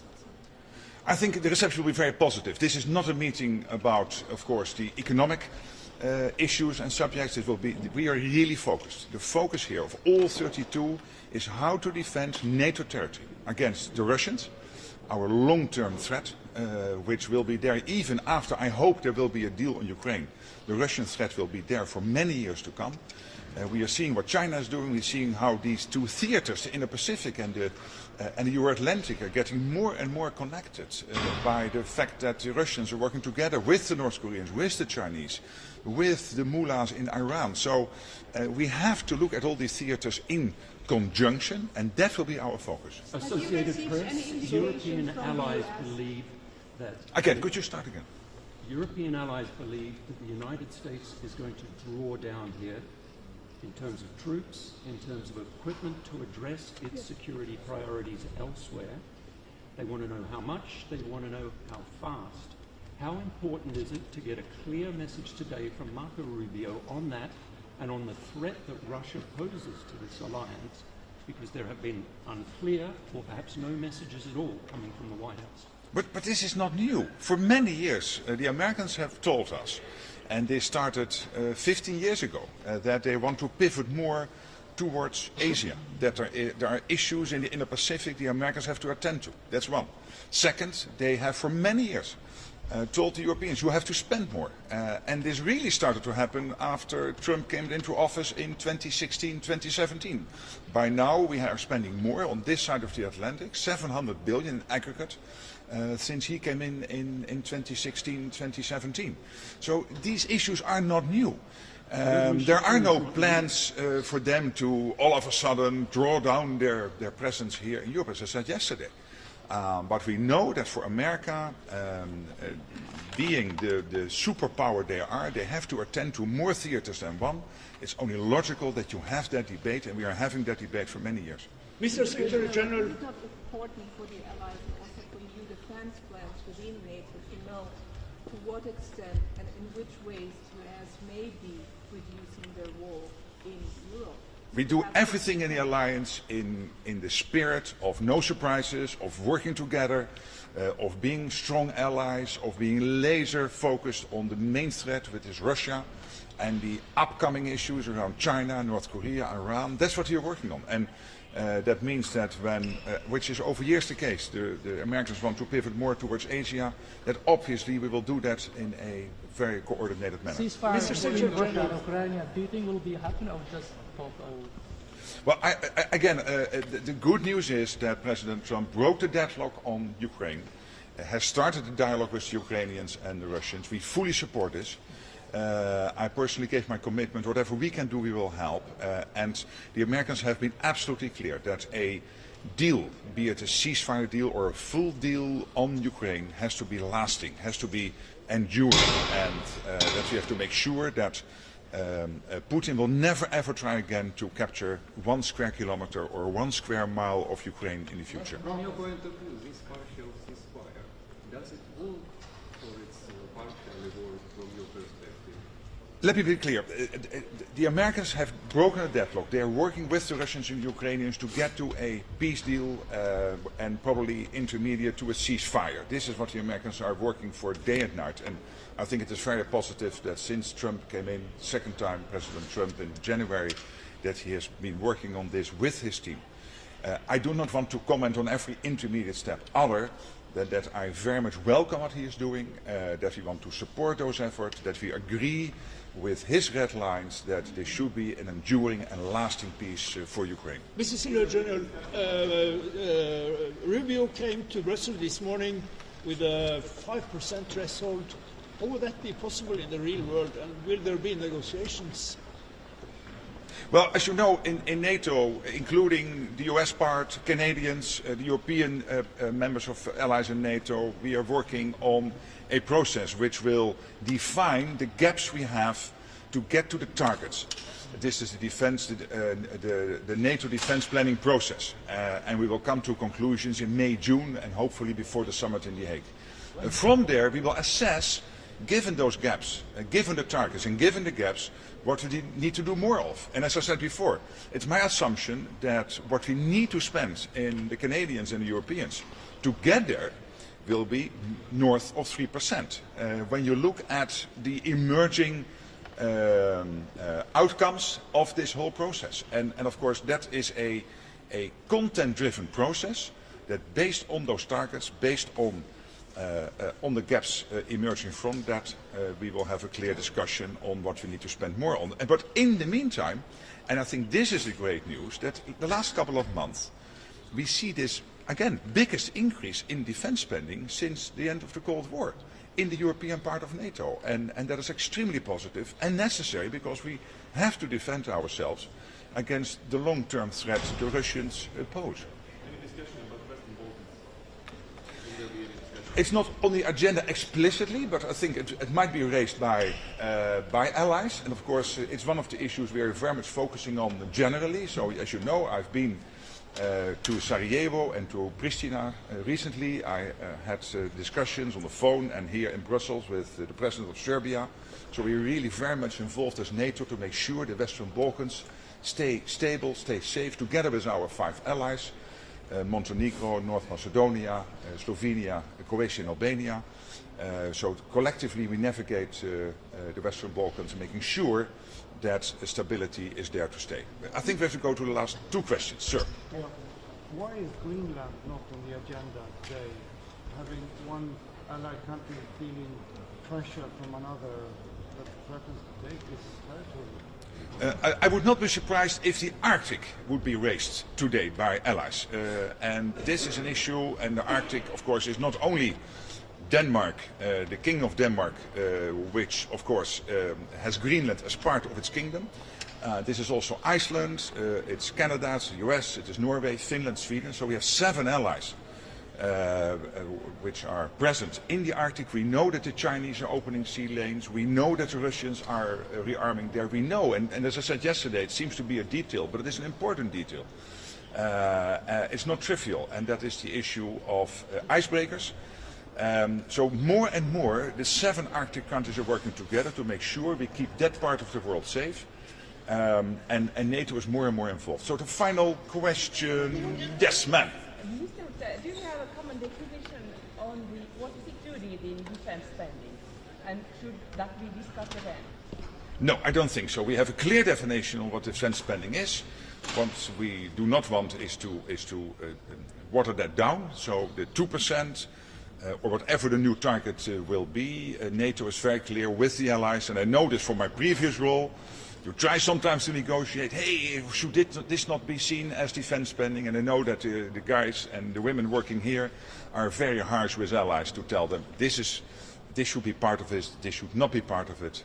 So we are very clear on that. Thank you so much, and I look forward to see you tomorrow at the end of all the meetings. Take care.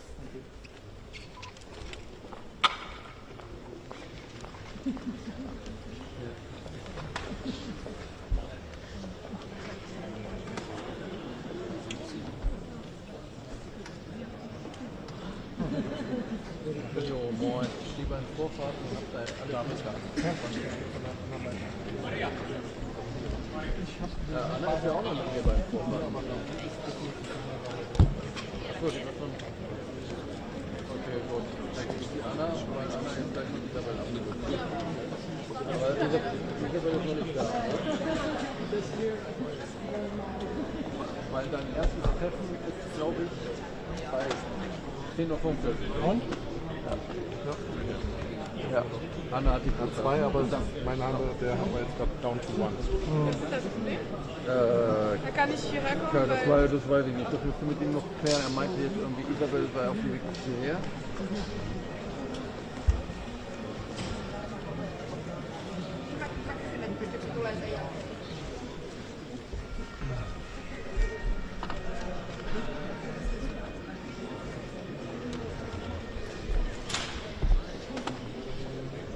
Ist Isabel schon auf dem Weg, oder? Sonst hätte ich sie noch einen Akku mitbringen lassen. Aber wenn sie... Ja, ich glaube, das fällt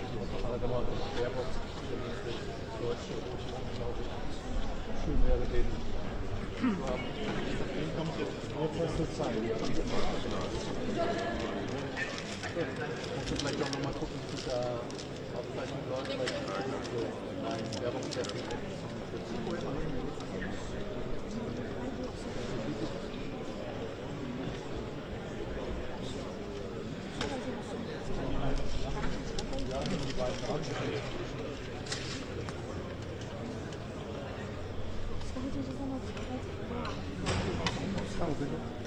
就是会开始之前，会开始之后说100的话就得说。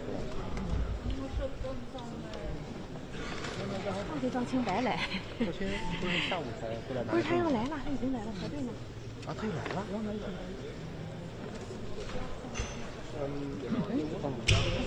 他9点多，他跟我说是。让我帮他看一下彭佩，什么配啊？牛逼啊！那不然彭佩要都来了吗？没有啊，彭佩要早下去了。报名了呢。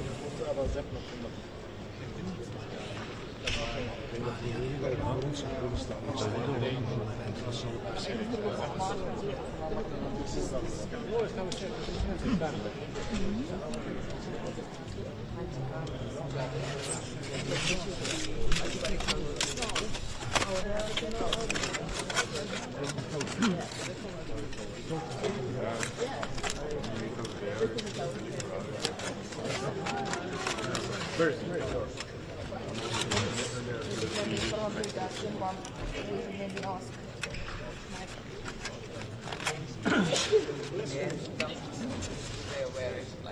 Yeah, exactly. And so that's what the Germans are. Yeah, but we just have to walk in.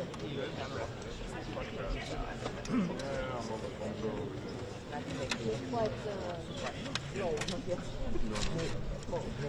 If you have the channel in the leg.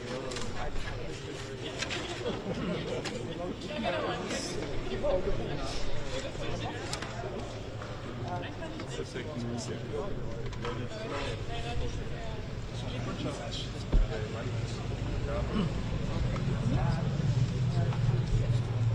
I will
Vitsi kun ei pysty kyllä päättämään. Ei varmaan ole mitään. Sitten voisi sanoa, että pysähdytään koska. Joo, niin odottaa.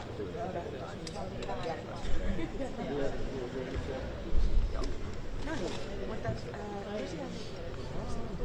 on asia ja sitten voi Joo. Varmaan siis joo.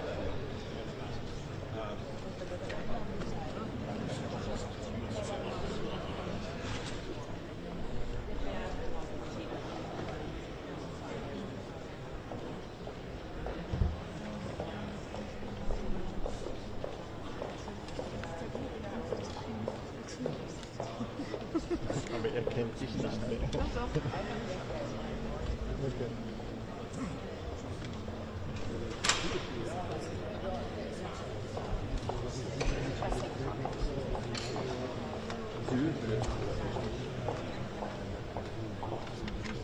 Kyllä se haluaa.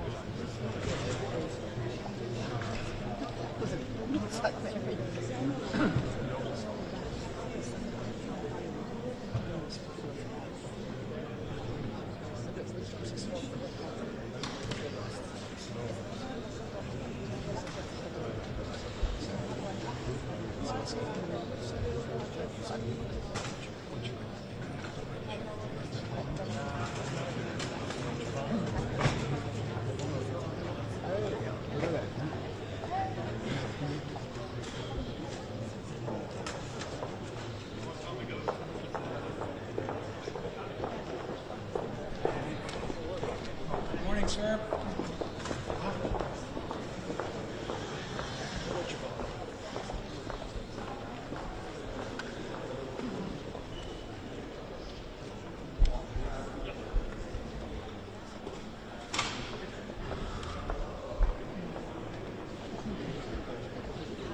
Ei sillä ole mitään väliä siis.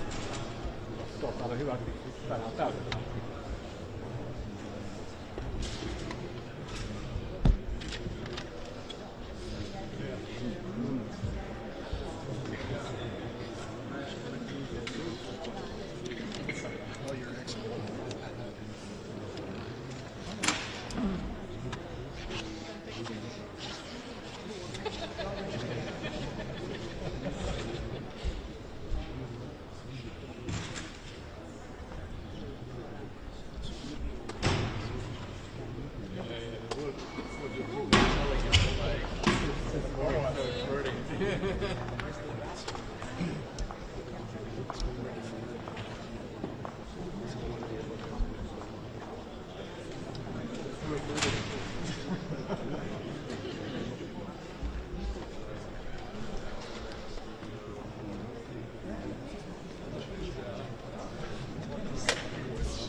I'm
not going to say it.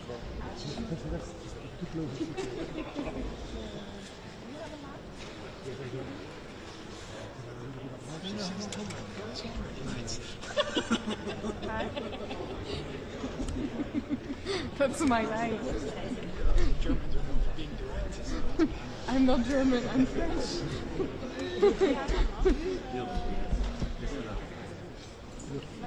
For German television working. Yeah.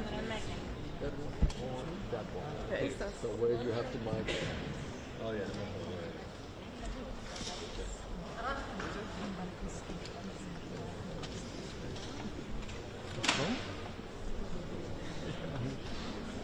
Konnte ich bis jetzt auch noch nichts hören. Aber das ist ja auch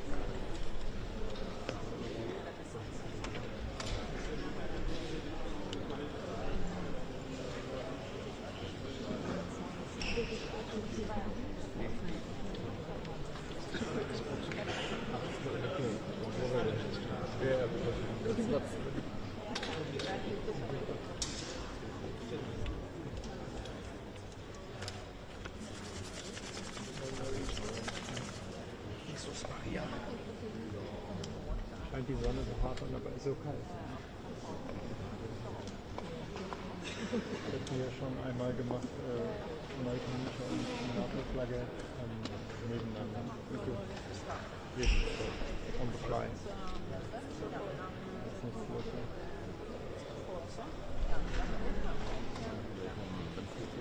Ja, ja. Wird Zeit haben.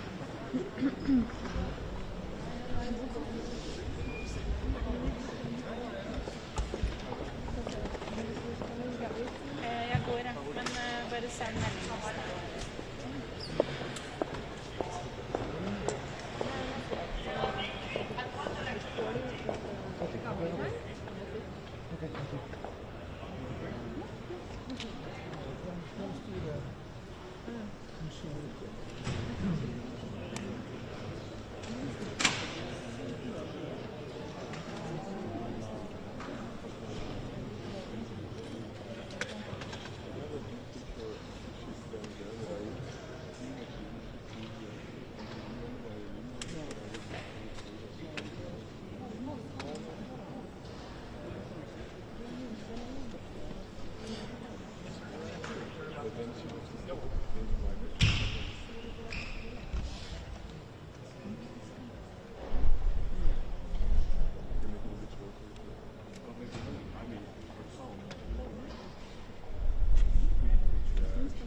Friday nights. You're welcome to come this week if you want.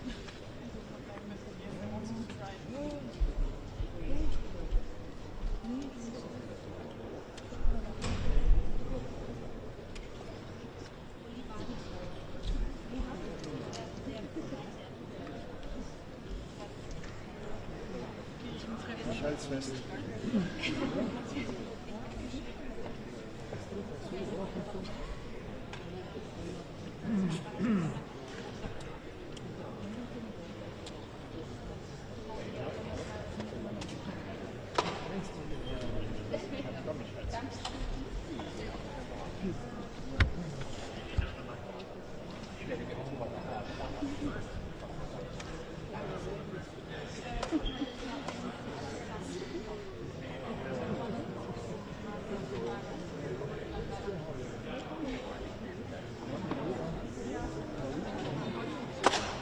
would like to come back. No, journalists will also have to come with others.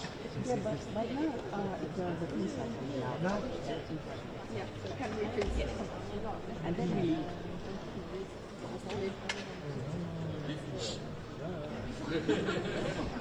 Whittaker, right? Attention, attention. Ça va pas, ça va bien. Is it Whittaker? Yeah. The bald guy is the ambassador.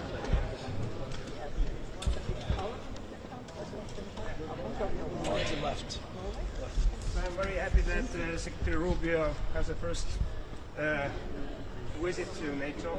I just met him last week in DC, so I'm very happy to welcome Rubio as well here. The most important is that we're now going to decide to increase the spendings from European side to defense. Estonian government decided a month ago that we are going to increase our spendings for defense from the next year up to 5% at least. We probably do more because we are following the regional defense plans we adopted already during the Vilnius NATO summit. So I do expect that this discussion today as well, and then the summit in The Hague will be decisive, at least 3.5% of GDP for everybody. So I'm happy I see as well many European governments deciding to increase the defense spendings.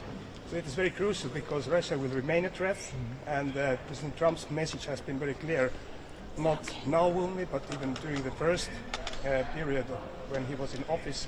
And also many other US presidents have said that Europe needs to invest more, and we understand that this is reality, and we do finally that. Of course, Estonia would have been more happy that this kind of decisions would have come like 10 years ago. But finally we are there, and it's very important. And of course, the second topic is Ukraine. We need to continue to support Ukraine on military level. Also, we need to tighten the sanctions. I'm happy there is a draft in US as well, which is dealing in Senate, which is tightening the new sanctions for Russia as well, because unfortunately we don't see that Russia is able, and Putin wants to have any kind of ceasefire, and of course he doesn't want any kind of peace, so we need to push Russia heavily. And at the same time we need to give military support to Ukraine, that Ukraine can fight for our freedom and for their own freedom.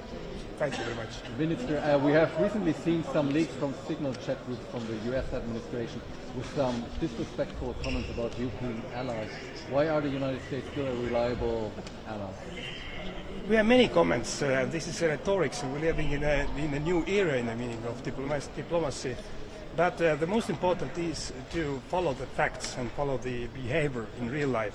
So I'm pretty sure, after meeting as well Secretary Rubio last week in DC, that the US is committed to Baltic states, the US is committed to NATO. But as I mentioned as well, we need to do our part. So let's not following every kind of comments, but let's do our job.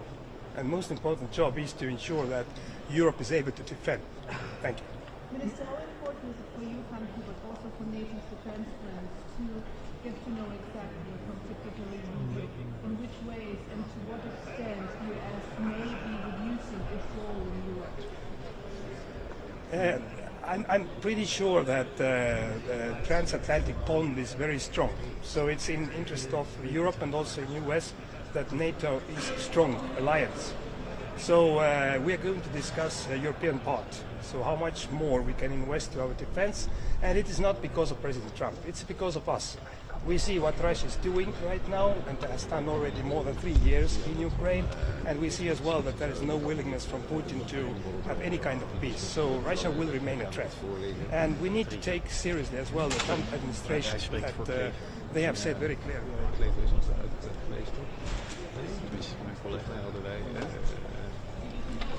Ik kreeg te horen dat ik moest uit de leven ben.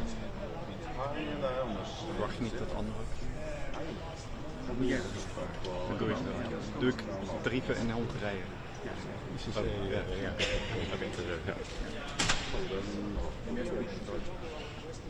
Laat harder werken in jullie nodig. Peace. Yeah. Peace.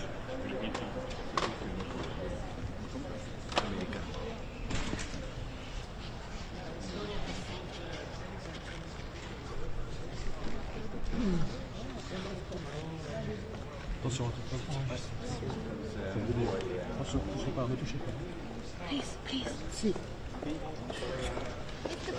Good morning, Mr. Secretary. Would you like to come say hello? Hello. Good morning.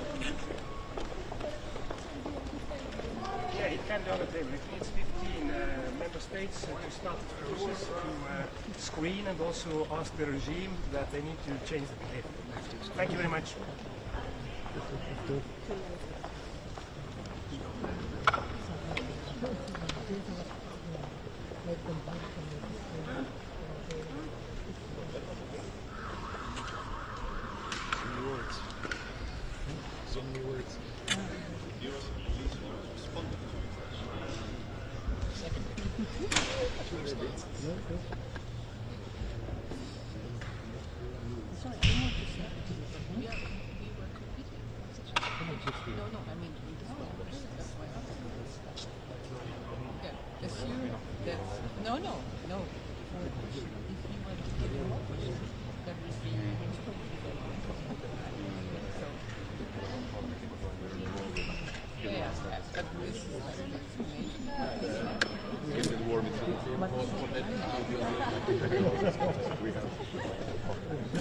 You have an island? You have an island?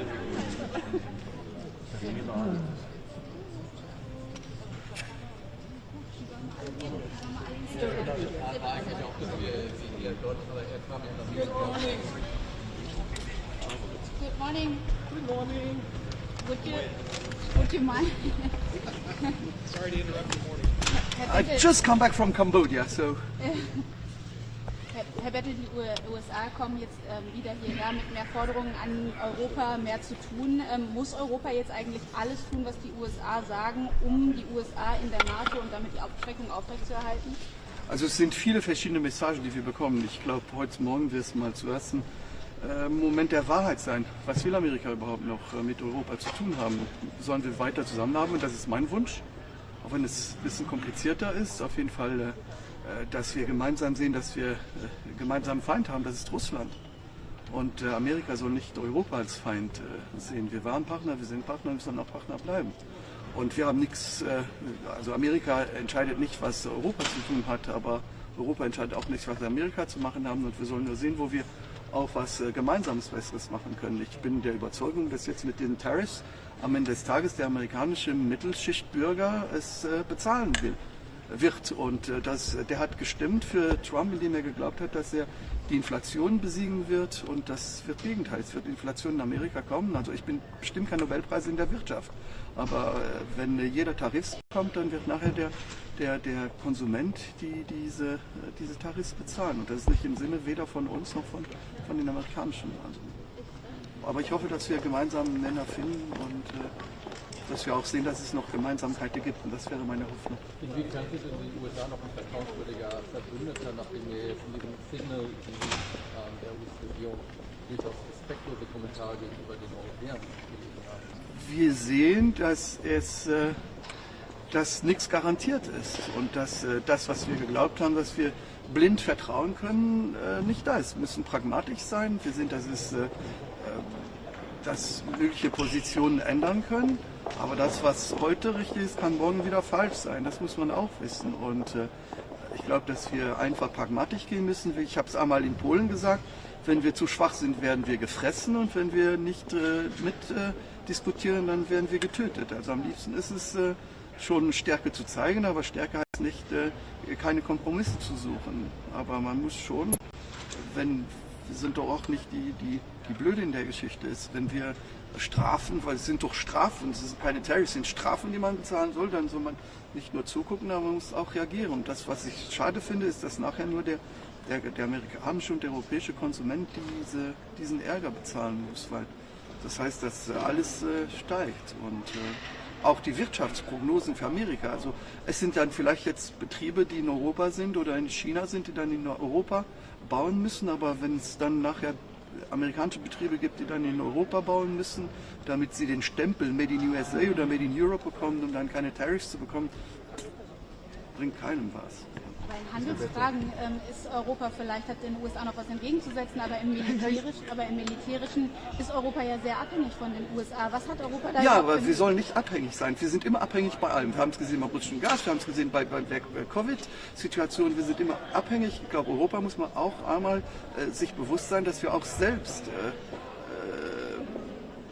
abhängig sein müssen. Wir können nicht immer auf die anderen zählen. Es ist wie ein Paar. Es gibt auch Scheidungen. Auch wenn es bei der Flitterwoche immer alles gut geht, bei der Hochzeit alles gut geht, gibt es auch Momente, wo es nicht so gut geht. Und dann ist schon wichtig, dass jeder auch seine Zukunft aufgebaut hat. Und ich will jetzt nicht sagen, dass ich dass es Scheidung kommen soll, aber es gibt im Moment Konfliktpotenzial und dann muss man auch als Europäische Union nicht nur mit dem Finger im Mund da sein, aber auch sehen, wie wir Energie, wie wir wirtschaftlich, wie wir militärisch, wir haben einen gemeinsamen Feind, das ist Russland und wir sollen nicht die Geschichte frisch schreiben, es ist nicht die Ukraine, die Russland angegriffen hat, es ist Russland, die Ukraine angegriffen haben und wir haben heute eine gemeinsame Gefahr in Europa und auch weltweit, das ist Russland und das muss sogar ein kleines Kind verstehen können. Tschüss!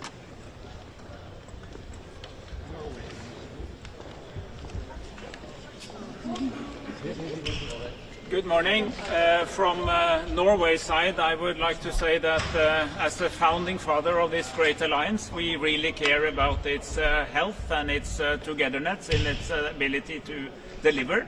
Our main message here today is that Russia is and will remain the defining threat for the alliance against the European and the North American members of the alliance, and we need to prepare not only for how to deal with the next stretch of the war on Ukraine, but also on what happens afterwards. And Russia management is very important for the alliance at this time and in the coming years. I was recently in Kharkiv in eastern Ukraine, very close to the front, a city under daily attack, and it was yet another reminder of the resilience and the stamina of the Ukrainian people, of its population, of its government. They need all the support they can get, and as we move into a situation where there can be conversations on ceasefire and maybe even on peace, it is adamant for all of us that this will be a peace that is just for Ukraine, in alliance with key international principles, and that it can be a lasting peace that we can be able to guarantee, so that we will not just see a pause in the fighting. So that's my first message. My second of three messages is that it's heartening to see that the Europeans in NATO are now showing a stronger will than I would say ever before in strengthening their defence base, investments in defence, procurement, building a strong European defence base. The cooperation with the European Union is critically important. Norway has recently entered into a strategic partnership with the European Union, not because we will find our collective defence there, because that firmly and resoundly rests in NATO, but because we need to get our act together and be more efficient in our production, innovation and procurement in Europe. So build a strong European defence base is part of the answer. And my third message is that this is not a meeting about trade. There are many issues to be discussed in other forums, but it shall be remembered, and it must be remembered, that it is important now to preserve Allied unity. It's important to understand that we grow faster and better together, that if we want to build resources for a stronger defence, we need to have economic growth, and protectionism will not do us any good. And the founding fathers of this alliance in 1949, they recognized that in Article 2 of the NATO treaty, the North Atlantic Treaty, where it says that we should foster good economic collaboration and refrain from using economic coercive measures against each other. And that's an important part of the treaty, which I think is good to remind us all about in these very days. So I look forward to a meeting. I look forward to working with Marco Rubio and the representatives of the new American administration.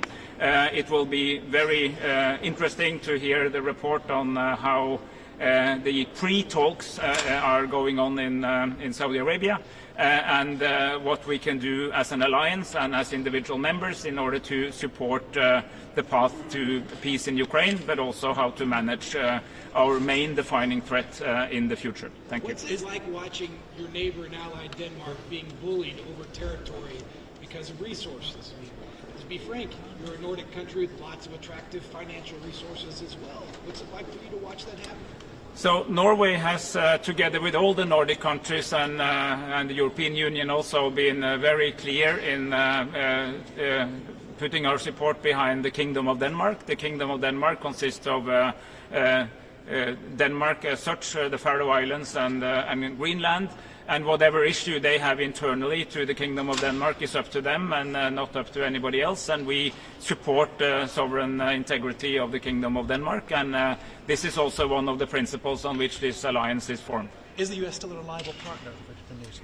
We recognize that the U.S. government has been clear in saying that they stand by NATO, they stand by Article 5, and this is critically important. We believe it is important for Europeans and North Americans alike to have this alliance, and particularly in a world where we see authoritarian powers rising elsewhere, when we see new geopolitical tensions growing, we need to continue to invest in the very important and hard-won insight that was shaped in the late 40s after the catastrophe of the Second World War and the mismanagement of the 1930s, that we are much stronger together than each on our own. And this will be very much also our commitment to continue building this alliance, and I hope that will be shared on both sides of the Atlantic.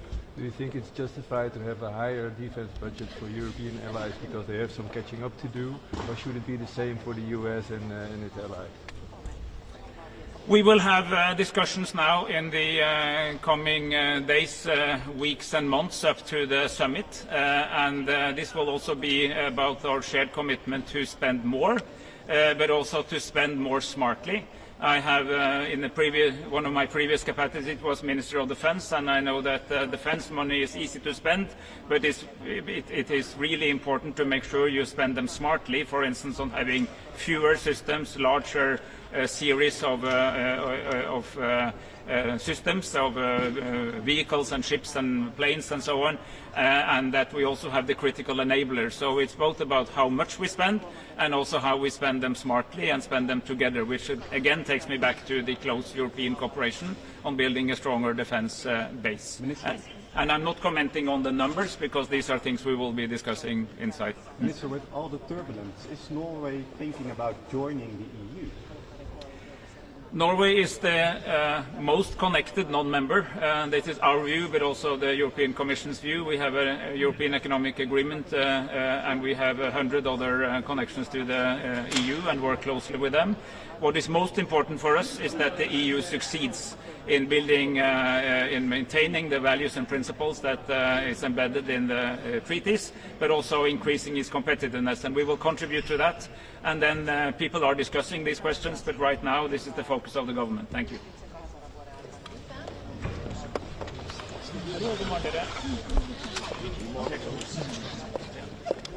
Good morning. Good morning from Slovenia. I will come there also, yes. Very good morning. I'm looking forward to today's discussion with our allies and also with Secretary of State, Mr. Rubio. It will be the first opportunity that we are sitting together at the table. So we have to prepare well for our June summit in Hague. I'm also looking forward that we will discuss with our Indo-Pacific partners. We have a lot of common challenges, Euro-Atlantic partnership and the security challenges that we are all faced. When it comes to Ukraine, I wish to repeat that we are supporting all the efforts for a ceasefire, for a permanent, just and lasting peace for Ukraine based on international law and the UN Charter. And this is even more important for Slovenia as a non-permanent member state in the Security Council. I also would like to stress that discussing with our partners, meaning that we wish to discuss about our common challenges, our security, our deterrence, and what more we can do together. I will also focus on the Western Balkan, which is our direct neighborhood. We are following the developments in Serbia and Bosnia and Herzegovina, the elections in Kosovo, and we need to be engaged in this part of the region. So looking forward to today's discussion, also that we have a strong and most important partner with the European Union that will be at the table with Kaja Kallas, and Ukraine that has a very privileged partnership with the NATO Ukraine Council that we will meet tonight also with the Ukrainian Foreign Minister Sibiha.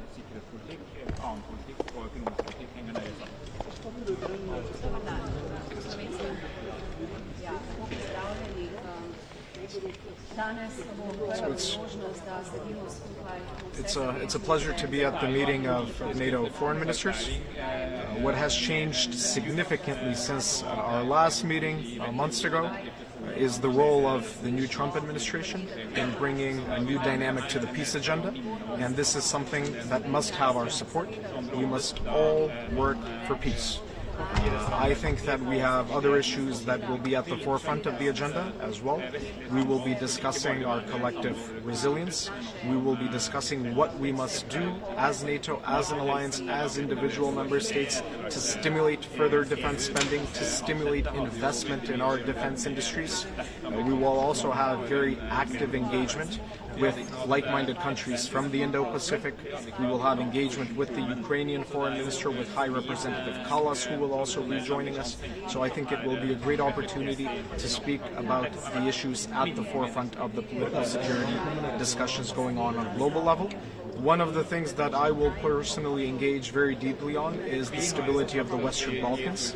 There is huge necessity for investment, further investment in stability in the Western Balkans, and our nation is ready and prepared to give further impetus and further qualitative input in being a security provider for the region where we live and where our nation functions.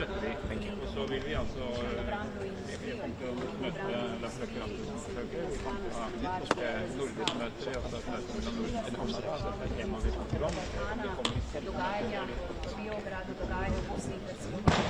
Finland will come over here next.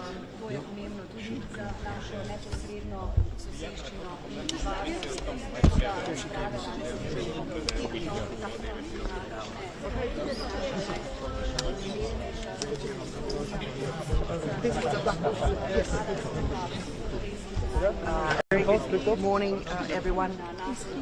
Three clear messages from Finland. Well, first of all, Europe is back, Europe is capable, and we are definitely delivering on our promise to better take care of our own defense and deterrence as part of the alliance. Second, the transatlantic bond is very, very strong. It's firm, and we are on both sides of the Atlantic committing to it. And third, the peace initiatives around Ukraine are more than welcome, and we applaud President Trump's project of achieving just and lasting peace in Ukraine. And we know that the strategy that both Europe and the US and Canada have had over the course of the past 3 years, when Russia has been waging its war of aggression, has been exactly the right one. The strategy has been to strengthen Ukraine and to weaken Russia, and this is exactly the course of action we should be continuing also in this situation, because we do see that it is only Russia who at the moment is not willing to lay down its arms. Now, I want to also pay tribute to the deceased 4 US soldiers in Lithuania. In Europe, we are so grateful for the American presence on our continent, and it is more than crucial that we just keep on increasing our common deterrence and defense also on this continent, because the threat we are facing as a transatlantic alliance is the same, and it is Russia and it's the autocrats around the world. And finally, this week Finland has made significant decisions to ramp up its own defense and deterrence as part of the NATO alliance. We will be raising our defense expenditure to at least 3%, and that doesn't even count our conscription-based army. So Finland is there, net contributing to the well-being of our peoples on both sides of the Atlantic. You mentioned how important the US is in the alliance and for Europe's security. Do you trust them to stay within the alliance and to keep the promise of keeping the alliance safe? We trust the United States, and we have no reason to believe whatsoever that the US would be withdrawing from the alliance. On the very contrary, I think it is exactly the right thing to do, that Europe better also invests into its own defense and deterrence. And for instance, the decisions that Germany has made recently across so many member states in the recent weeks and months, this is exactly the right course of action. But we have recently seen some very disrespectful comments about European allies, signature from the US administration. What do you make of that? Is the US really such a trustworthy and reliable ally? Of course we trust the United States, no question about that. But at the same time, it's now very much time also for Europe to take care of its own homework. And we are on the right track here. We are ramping up our defense, our deterrence, our defense industry, and at the same time we are also aiding Ukraine. And this is so important, not just for Europe, but essentially for the prevalence of the free world. So Europe is... We see dramatically backsliding adaptation of this new repressive legislation. Your estimation of the situation reduces this political and We deplore the situation in Georgia, and we observe that the Georgian people would have wanted to stay on track towards becoming someday members in the European Union, and most definitely, reforming their country into a true democracy based on human rights and the rule of law. And as the international community, we must do everything we can in our power to help the Georgian people. What's it like watching your neighbor and fellow ally Denmark being bullied over territory? I'm sure that the increased focus on the Arctic, which has now shown through in so many comments from the US as well, is a good thing. And as NATO, we are prepared to take on that task.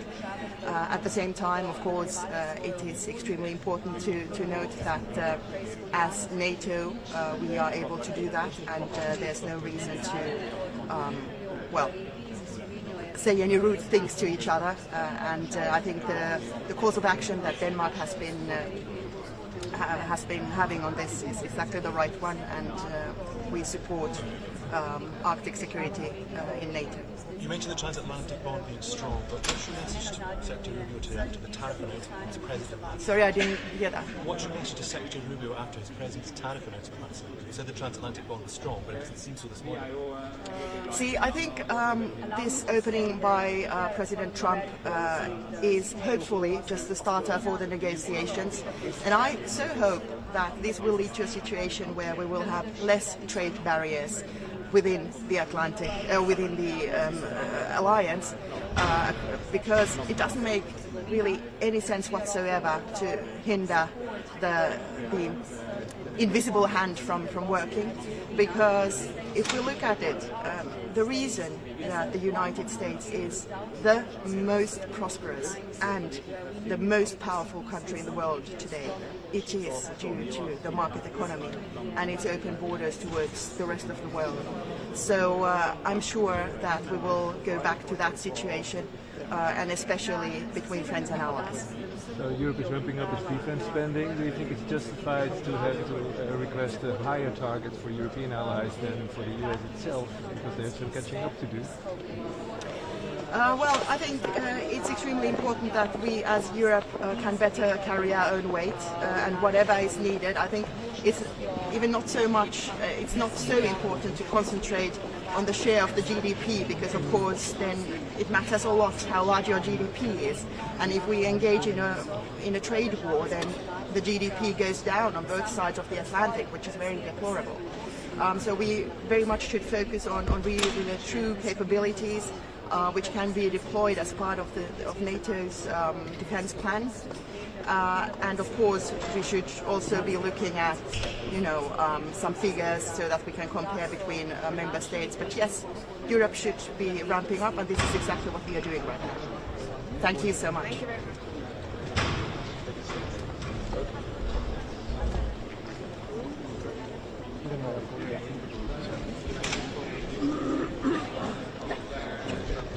Goedemorgen, minister. Ja. Misschien eerst maar even het debuut van opnieuw een Amerikaanse minister. De vorige die dropte hier nogal wat bombshells. Verwacht u hetzelfde of beschouwt u Rubio meer als een van de adults in the room? Ja, ik kijk uit naar het ontmoeten van Secretary of State Rubio. Hier voor de eerste in de NAVO-bijeenkomst bijwoont. Amerika is gewoon een hele belangrijke speler in de NAVO. Iedereen begrijpt dat. Dus ik kijk uit naar hem te ontmoeten en naar wat hij te melden heeft. Toen zei secretary Hexet bijvoorbeeld dat Europa zijn eigen conventionele verdediging zou moeten gaan verzorgen. Zou het goed zijn als zijn collega Rubio daar ook wat meer duidelijkheid over verschaft, over het tijdkader daarvoor bijvoorbeeld? Ja, hoe dan ook merken we op allerlei niveaus waarmee we de Amerikanen spreken dat zij echt verwachten dat Europa veel meer de eigen broek ophoudt voor de eigen veiligheid en meer verantwoordelijkheid voor zijn eigen omgeving neemt. En dat heeft ook heel veel ermee te maken dat de VS zich in toenemende mate op Azië richt, met name op China en China als de grote opponent ziet. Leek dat ook veel discussie over het defensiebudget. Europa moet dat verhogen, maar de Amerikanen zelf zouden buiten schot blijven. Kunt u zich voorstellen dat er een hoger target wordt gevraagd van de Europeanen dan van de Amerikanen? Nou, wat ik in ieder geval zie is dat als Europese NAVO-landen de Europese pijler binnen de NAVO versneld moeten versterken. Dat is echt een noodzaak. Ik vind ook dat we niet moeten wachten op de uitkomst van de NAVO-top om het gesprek ook in Nederland aan te gaan over het verhogen van de defensiebestedingen. Dat zal echt stevig omhoog moeten, willen we onze afschrikking op orde krijgen. Kijk, er staan niet morgen Russische soldaten bij Hengelo, maar het is wel zo dat we de afschrikking komende jaren versneld op orde moeten brengen als Europese landen.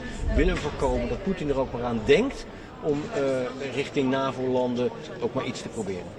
Het is wel makkelijker om dat target te halen als de economie krimpt door een kleine handelsoorlog. Nou, wat de zaak is, ik heb het wel eens eerder gezegd, is dat we het Europese concurrentievermogen, dat we dat versterken. Dat zie je ook al terug in het zogeheten het rapport van de heer Draghi eind vorig jaar, dat ook een geopolitieke dimensie heeft. Het Europese concurrentievermogen moet worden versterkt. De Europese economische groei is de afgelopen jaren vergeleken, niet alleen vergeleken bij Azië, maar ook vergeleken bij Amerika, echt achtergebleven. Everyone is like officially underlined. De tarieven in Nederland en Amerika delen een eeuwenlange geschiedenis. Levert dit nu een deuk op in de relatie? Het is gewoon van belang dat we daar stevig als Europeanen een stevig antwoord op die tarieven gaan geven. Dat is ook echt op het Europese dek ligt dat. Want we hebben dus ook echt een gemeenschappelijke verantwoordelijkheid van Europa om hiermee om te gaan. En daar zal Europa zich stevig in verweren en dat weten de Amerikanen ook. Hoe kijkt u naar dat op het lijstje met al die landen in de wereld Rusland erop te zetten? Nou, de handel tussen de VS en Rusland is heel belangrijk. More than a billion people woke up under the umbrella of NATO security, and that included 70 million Brits. But NATO will have to be fairer, it will have to ensure that it is more lethal in the years ahead and that it's stronger in the years ahead. And that means that we will have to increase spending, that we will have to produce more, and that we will have to deliver more. And that's what we'll be discussing over the coming days.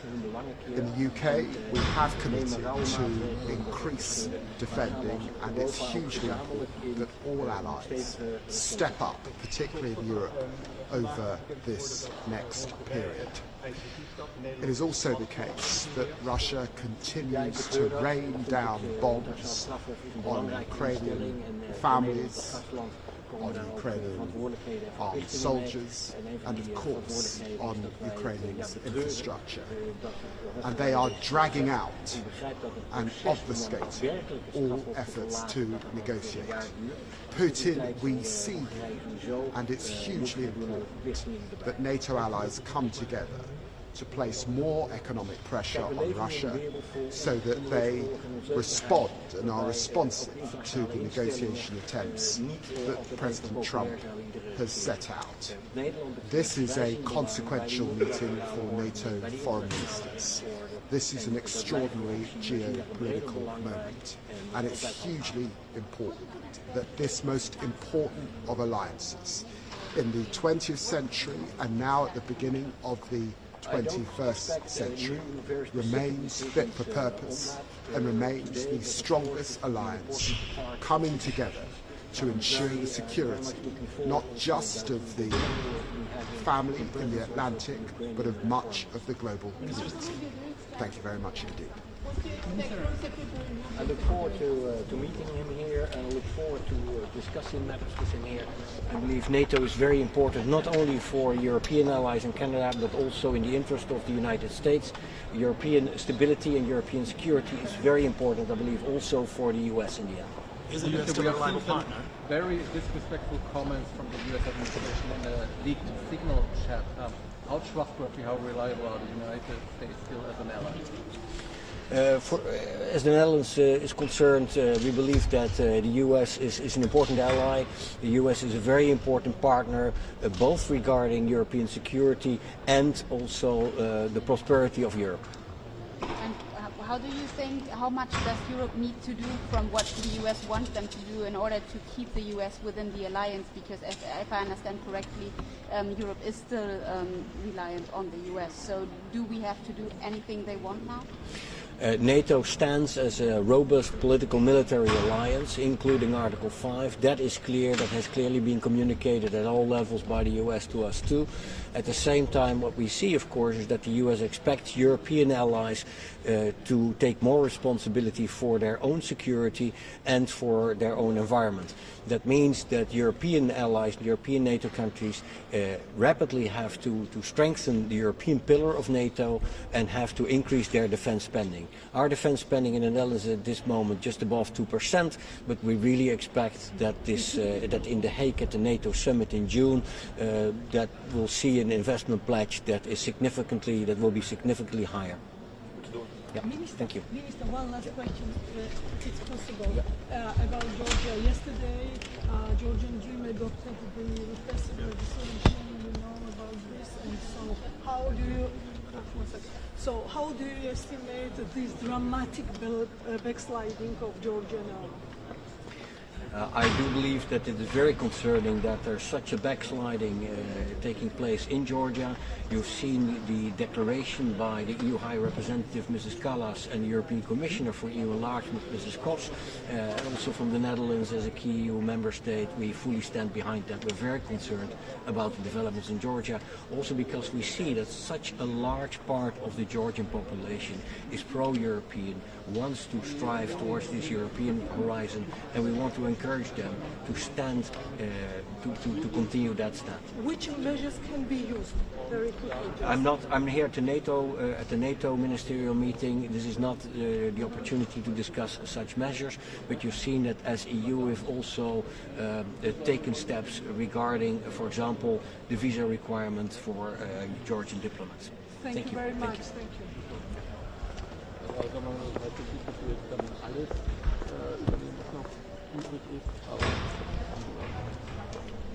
Ja, genau. Ja, genau. Bei dir sind alle Karten verwaltet. Ja, genau. Gut, bis dann. Ciao. Bonjour, Mehdi, ça c'est Marc. Non? Ok.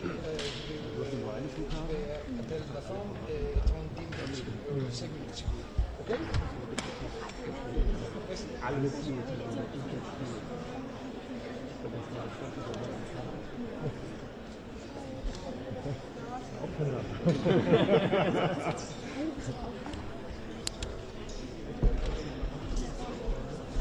Warum?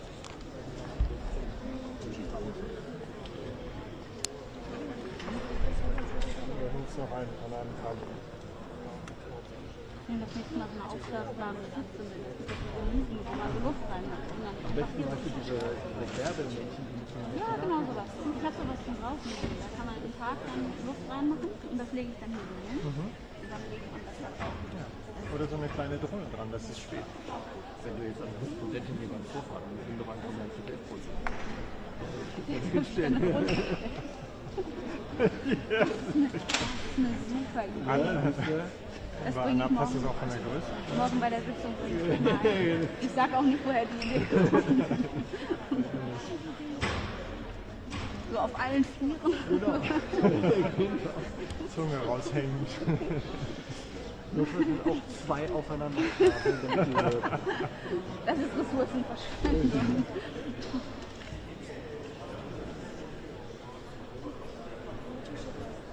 Aber das ist ja schon auch ein bisschen Folter, ne? Also die könnten das ja auch einfach ein bisschen weiter nach vorne setzen. Oder ist das dann zu schwer? Wenn die Mikros dort haben, die Hostkammer. 是我上面提了一下，后来发现这个东西太贵了。我在国内我想买一个，但是我没找着，在京东上，就好像是上万呐，人民币。不行，就这样的话是俩人了。走了，一看就过来了。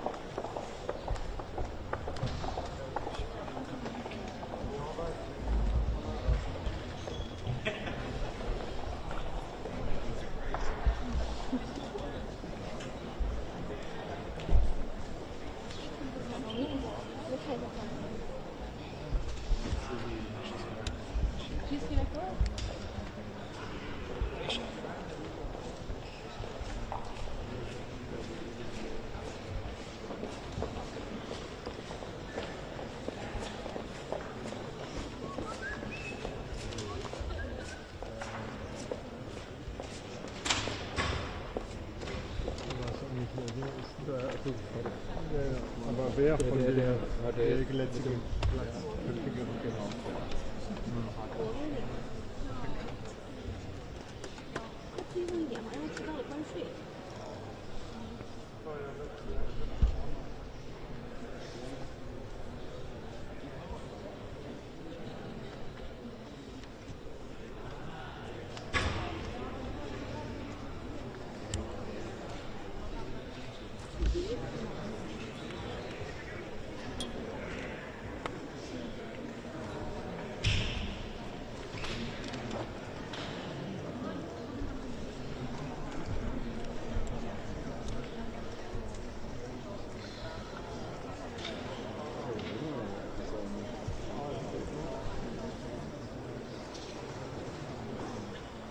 mit den Griechen.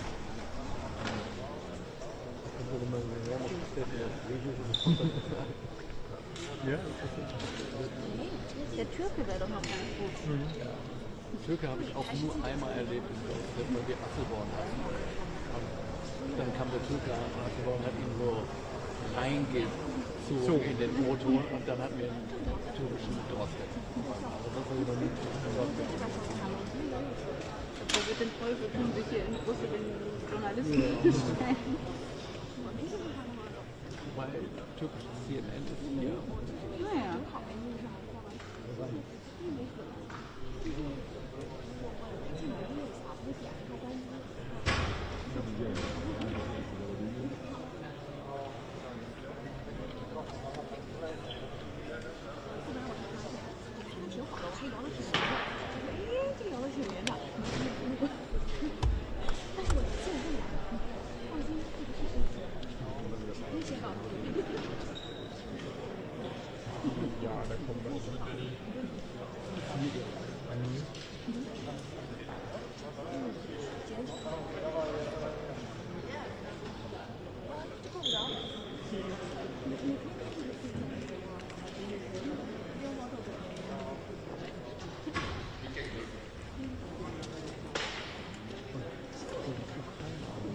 That you can go, huh?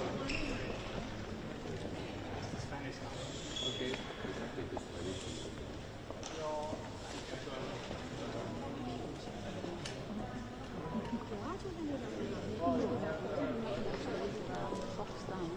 Ja. Deswegen ist man doch über Flughafen. Das ist genau, das ist ja das, was du suchst. Und die Route war alleine, aber von hier aus der Dorf. Genau. Die Route war noch der Litauer. Der Litauer war auch richtig scharf in Kurve. Ja, ganz eigentlich. Das war ja alle so. Aber sie haben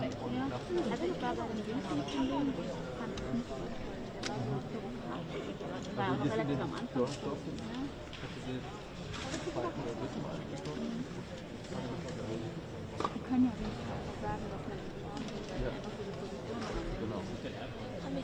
Ja, auch bei der Zalando war das Macht ihr heute auch Zölle und NATO? Also ja, wir sind ziemlich drauf eingestellt. Orientiert sich noch irgendwie. Also wir haben mal eine NATO und wahrscheinlich auch regionale Felder. Kommt glaube ich erst am Nachmittag. Macht ihr das von hier oder auf Straße? Wir sind nur zu dritt im kleinen Team. Am meisten aus dem Ministerial. So viele Besucher.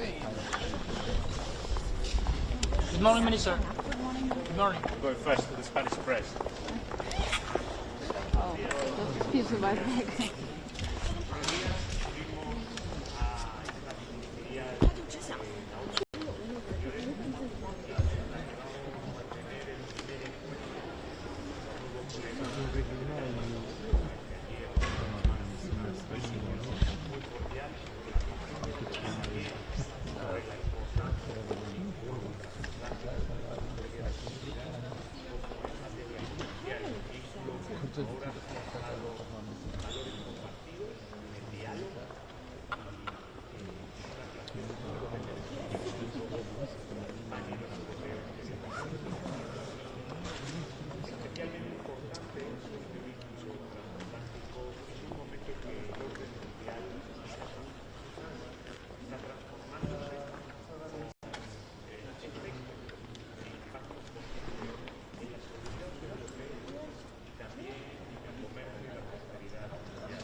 This parce que ça a occupé le aussi. Et aujourd'hui, c'est souvent possible, oui, après 15h30, c'est possible ou demain à 9h. Ok, demain, ok. Désolé, mais dites-moi le jour en avance et on peut organiser comme ça.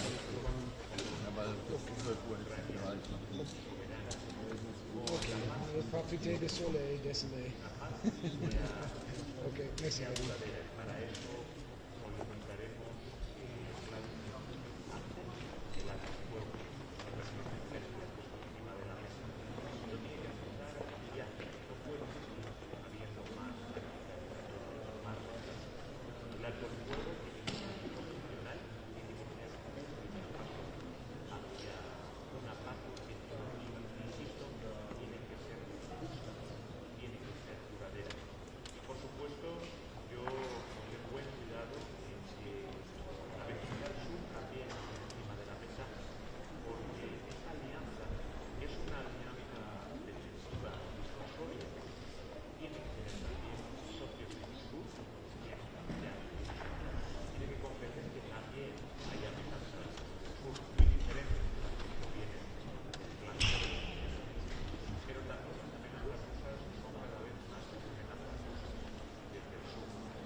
Hello, good morning.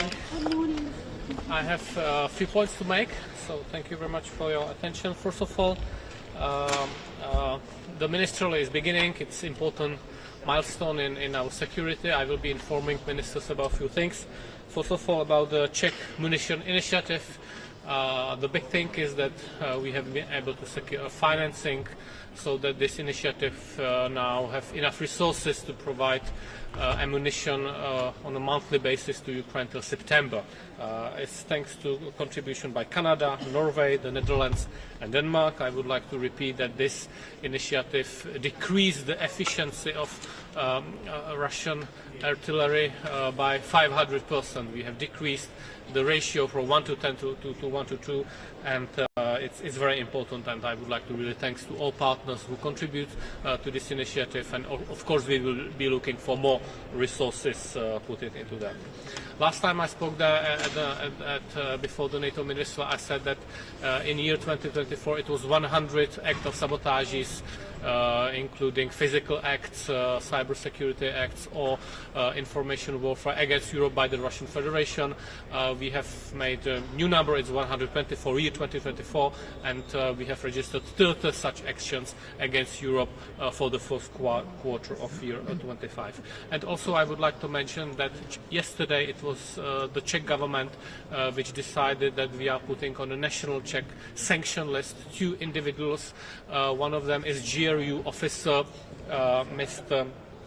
officer who was basically instructing citizen living in Czechia, Belarusian citizen, and she's also on a sanction list, and she was doing different kind of information operations inside the Czech Republic, and she was ruled to leave Czechia in 30 days. So I'm open to question. Is the US still a reliable partner? Sorry. Is the US still a reliable ally? Yes. What will be your message to Secretary of State Rubio? I will be addressing all ministers, and definitely I'm looking forward to greet him. Yeah. Could you explain how your initiative with ammunition works with Kalaka's initiative about 2 million ammunition shells? So the Czech Republic delivered, the Czech Republic's industry delivered 1.5 million rounds of ammunition to Ukraine last year. 500,000 of that was large caliber ammunition, or 155 millimeters, 152 millimeters.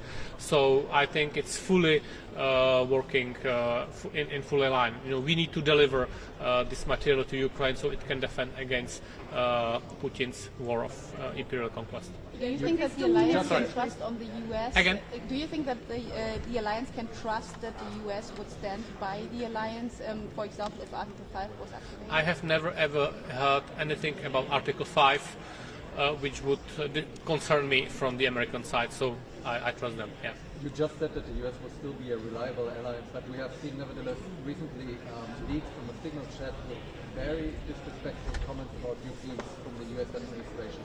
So can you explain at least why you still believe that the US are reliable? Because they have never ever said anything against NATO commitments. That's what I am building up my faith. Of course, I read the political situation, I read the statement, but we need to increase our military spending. I think the situation calls for it. Can European countries increase their military spending, though, while the US puts all these extra tariffs on, potentially hurting the European My economy? government decided that we will increase military expenditures up to 3% of GDP till 2030. We can do it. It's not easy, but we have to do it. Not if, but we have to. Because the US requested from Europe? Because Russia is trying to destroy us. Okay, thank you very much. Goodbye.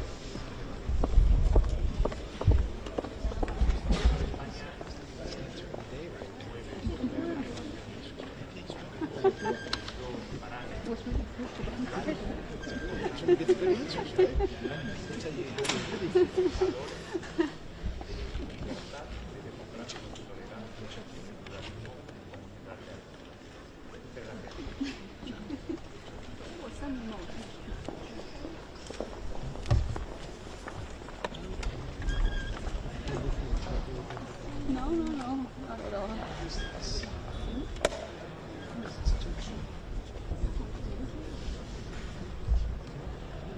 哎呀，他刚才看着我说，我都不好意思了。不是，我不是要问你的问题，他一直在看着我说，然后我只能检查一下我的面孔。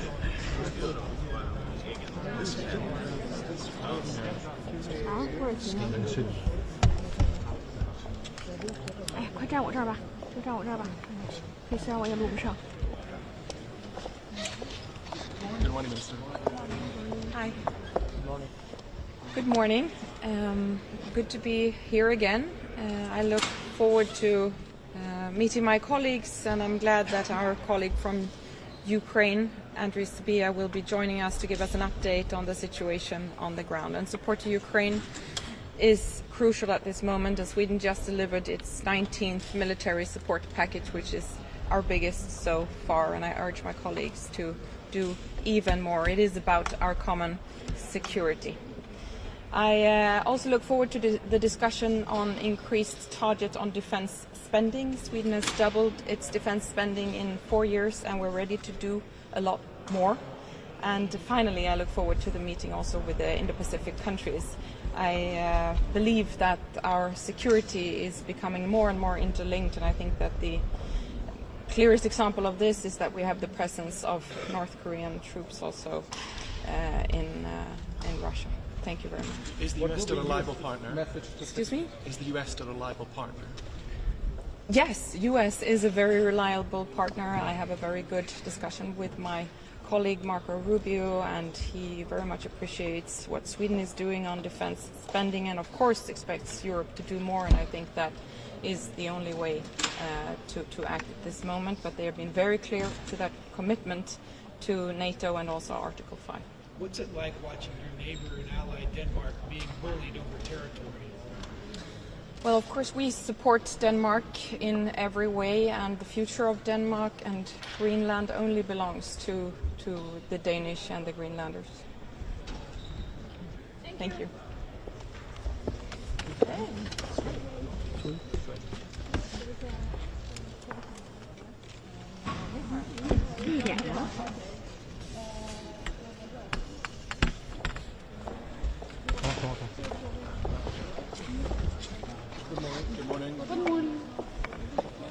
Good morning. I'm Baiva Braja, Latvia's foreign minister. It's good to be back at NATO.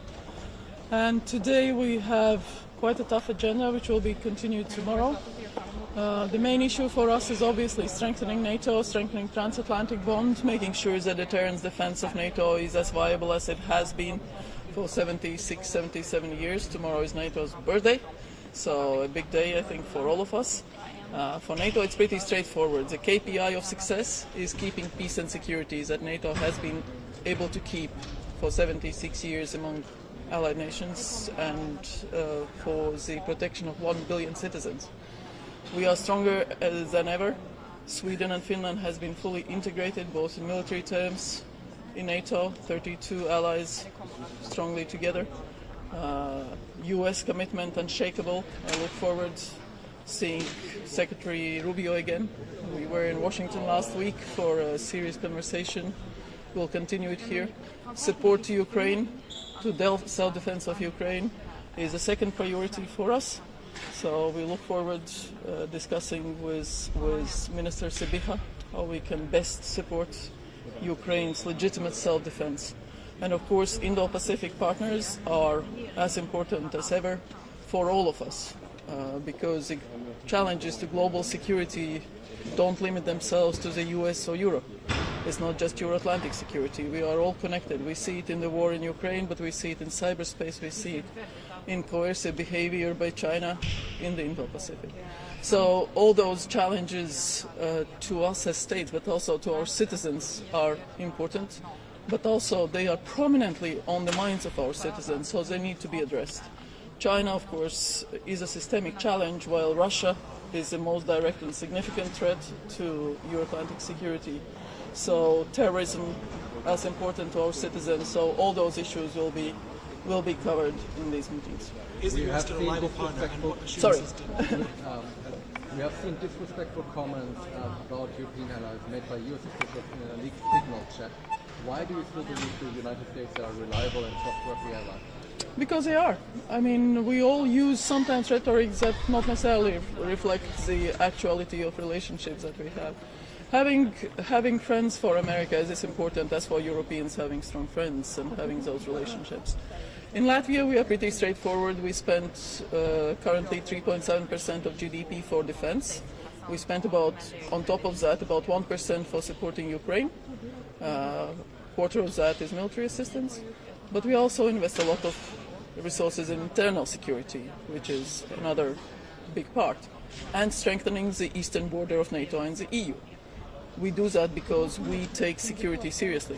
And of course, when we see that others don't, there are countries that don't even reach 2%, we feel we are paying also for your security. That's not okay. So we actually support US calls for more defense spending from those European allies that don't step up. You say you are talking about friends, but there's a war like at the border of Europe, and the US wants Europe to like take care of their own security and also about the peacekeeping in Ukraine all by itself. So how does that feel? Like doesn't like the US let you alone there? It's much more complicated than that. So I mean, I understand your comments, but it's more nuanced than that. The interest of keeping peace and security, it's a common interest. There is no difference between the US and Europeans or Canadians and Europeans. That peace for the whole Euro-Atlantic area is extremely important. And throughout NATO's history, we have seen different stages. Want to participate in a certain operation or not, because the threat is against Euro-Atlantic security. As you said, the war is in Europe. So quite clearly, Europeans need to step up, maintaining very close transatlantic bonds, understanding US assessments, where China features much more prominently than in European assessments. So that is a reality, and we have always been able to cover those differences. So there are differences of opinion. It's about how we manage them, and we have always been able to manage them. So we'll be able to manage them also this time. What assurances did you get from Secretary Rubio about the US's future in the alliance? And it's not only Secretary Rubio. Across the board, it's pretty straightforward that commitment to NATO is unshakable. NATO should become stronger, more lethal, more united. And again, defense spending prominently comes up that there is a requirement to finance the defense plans that we have, finance the force structure, finance capabilities that are indicated in those defense plans that allies are not delivering. So it's not just abstract percentage, it's for concrete defense plans, for concrete capabilities that we all need. Thank you.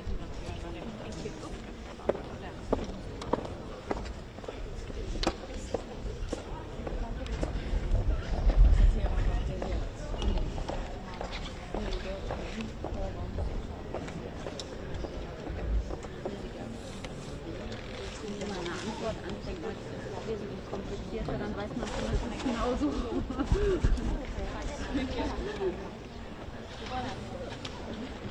Ich glaube halt nicht nur das, was in der Zeit ist.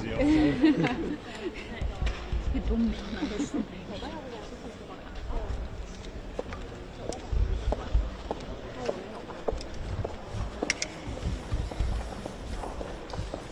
去媒体中心转一圈我就走了。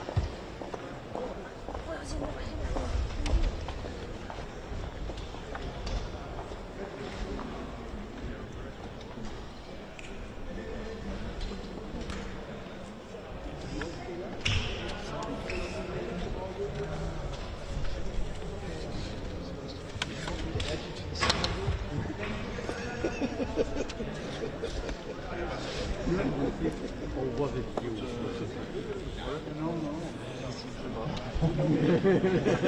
It's a bit pepper in the soup. You were already thinking how you were. Oh damn, it's like in 2-3 weeks there's a meeting. You know what? Like what's your name? Anna over at the council is subtracting people from the signal group all the time.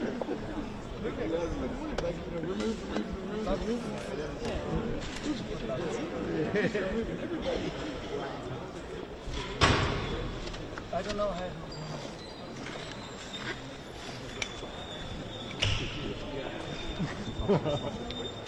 Drüber geschafft.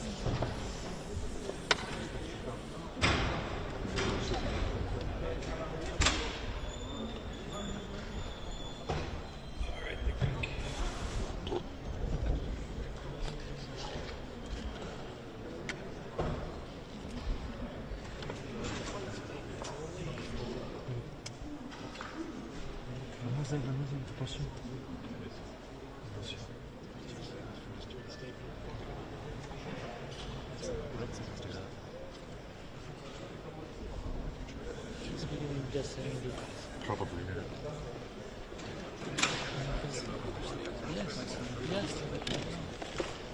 Good morning. Good morning. Good morning. How are you? Thank you. Please allow me to speak in Greek, and I'm sorry for this. Apologies. Σήμερα έχουμε μια κρίσιμη διάσκεψη των Υπουργών Εξωτερικών του ΝΑΤΟ σε μια ιδιαίτερα σημαντική συγκυρία για την ανθρωπότητα. Ο πόλεμος στην Ουκρανία εξακολουθεί να έχει βαριές συνέπειες, ένας πόλεμος που δεν αφορά μόνο την περιοχή, αλλά αφορά συνολικά την παγκόσμια σταθερότητα και την αρχιτεκτονική ασφαλεία. Θα πρέπει να υπάρξει άμεση κατάπαυση στην Ουκρανία, η οποία θα διασφαλίζει τη βιωσιμότητα, την εδαφική ακεραιότητα και την κυριαρχία της Ουκρανίας και βεβαίως θα έχει την Ουκρανία ως μέρος της συζήτησης για την επίλυσή του. Ιδιαίτερα σημαντική θα είναι η συζήτηση για την νότια γειτονία, την Βόρεια Αφρική, τη Μέση Ανατολή και την περιοχή του Σαχέλ. Πρόκειται για την πιο ευάλωτη περιοχή σήμερα παγκοσμίως, πλήττεται από πολλαπλές ανθρωπιστικές κρίσεις και πολέμους. Θα πρέπει να διασφαλιστεί η ειρήνη και η ευημερία των λαών, έτσι ώστε να μπορεί η περιοχή να αποκτήσει τη σταθερότητα η οποία είναι αναγκαία για το παγκόσμιο περιβάλλον. Η Ελλάδα έχει ιδιαίτερη ευαισθησία στα ζητήματα τα οποία αφορούν την παράτυπη μετανάστευση και την ελευθερία της ναυσιπλοείας, και τα ζητήματα αυτά θα τεθούν από τη χώρα μας στο πλαίσιο της συζήτησης που θα ακολουθήσει. Η συζήτηση επίσης θα επικεντρωθεί στα ζητήματα της περιφερειακής συνεργασίας με τις χώρες του Ινδοειρηνικού. Πρόκειται για μια σημαντική συνεργασία η οποία θα αφορά την κυβερνοασφάλεια, τις υβριδικές απειλές αλλά και όλες τις άλλες απειλές οι οποίες αυτή τη στιγμή πλήττουν την παγκόσμια οικονομία και την παγκόσμια ασφάλεια. Πριν από 69 στις 4 Απριλίου του 1949, σαν αύριο, υπογράφηκε η συνθήκη του Βορειοατλαντικού Συμφώνου. Μαζί με τον Οργανισμό Ηνωμένων Εθνών και την Ευρωπαϊκή Ένωση αποτέλεσε στην πραγματικότητα τη βασική δομή πάνω στην οποία οικοδομήθηκε η παγκόσμια αρχιτεκτονική ασφαλείας για δεκαετίες. Είναι εξαιρετικά σημαντικό να διατηρηθεί ο δεσμός αυτός ακέραιος, έτσι ώστε να πορευτούμε από κοινού σε ένα εξαιρετικά σύνθετο περιβάλλον με μεγάλες γεωπολιτικές μεταβολές. Είναι σημαντικό να διατηρήσουμε τόσο τις κοινές μας αξίες, τις κοινές μας παραδοχές σε ό,τι αφορά τα ζητήματα ασφαλείας, αλλά επιπλέον να στηρίξουμε και μια οικονομία η οποία θα είναι ευημερούσα στο παγκόσμιο περιβάλλον. Η επιβολή μονομερών περιορισμών σε ό,τι αφορά την κίνηση εμπορευμάτων δεν κατατείνει στην οικονομική ασφάλεια. Τα όποια προβλήματα τα οποία υπάρχουν σε σχέση με το παγκόσμιο εμπόριο μεταξύ συμμάχων θα πρέπει πρωτίστως να επιλύονται επί τη βάση της αμοιβαίας κατανόησης και του διαλόγου. Η Ελλάδα θα τηρήσει μια δημιουργική στάση, είναι υπέρ της αυτονομίας της Ευρωπαϊκής Ένωσης και υπέρ της διατλαντικής συνεργασίας και θα επιδιώξουμε με κάθε μέσο να συνεργαστούμε ωφέλιμα προς το κοινό καλό και συμφέρον. Σας ευχαριστώ πολύ.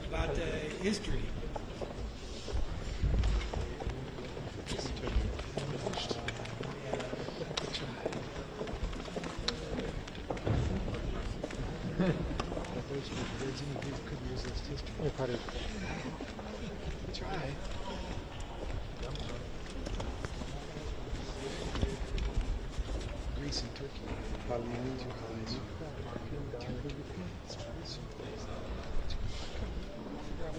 rules were for that in the alliance, and that was an active time.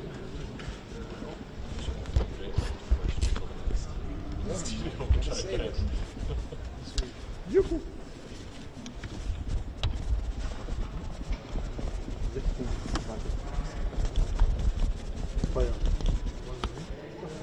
Wollen alle?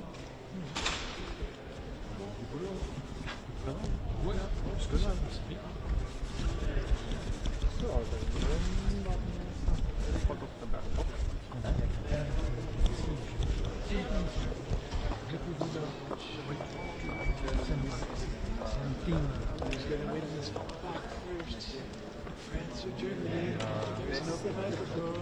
Who's going to first?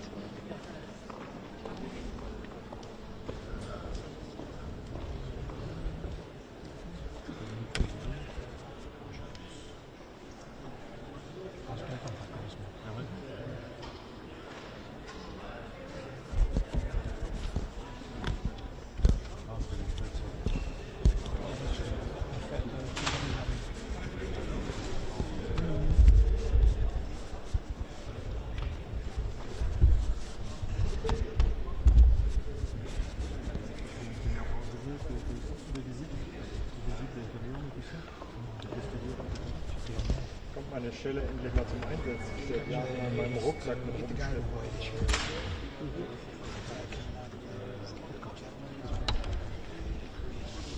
Könnte auch einen Karabiner dran machen.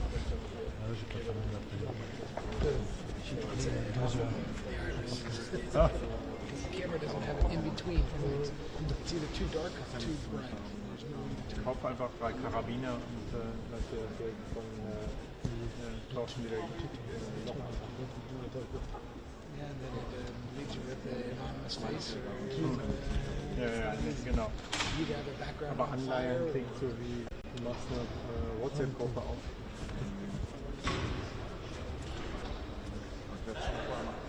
Ja, ja.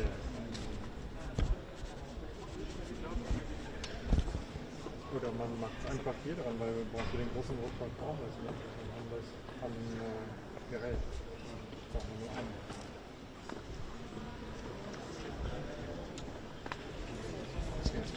Schon wieder?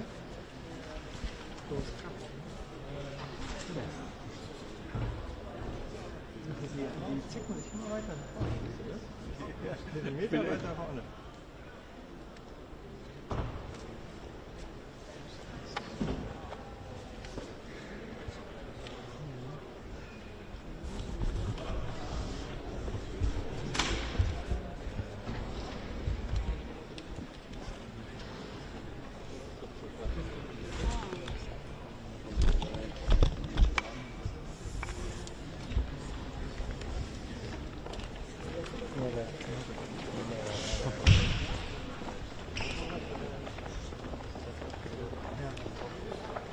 Good morning, sir. Good morning.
Aber die sind irgendwie locker heute. Hm?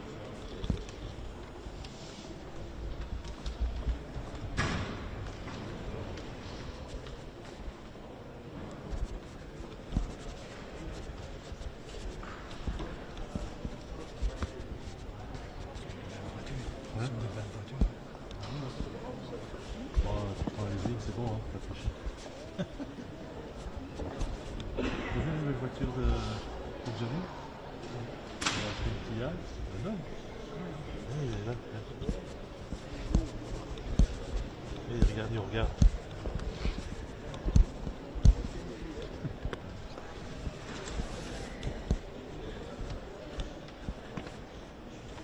Bon, qu'est-ce qu'on attend encore? Si Eric est là, je peux quelque chose.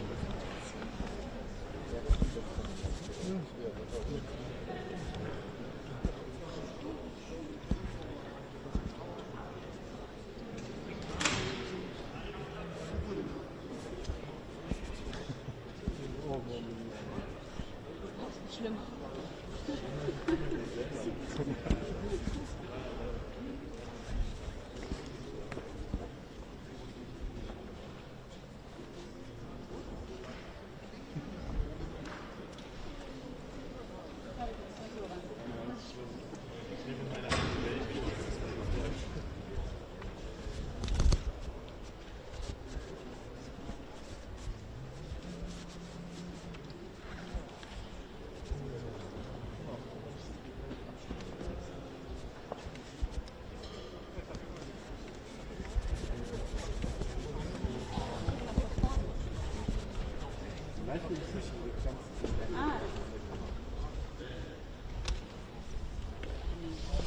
Die hängt hier ab.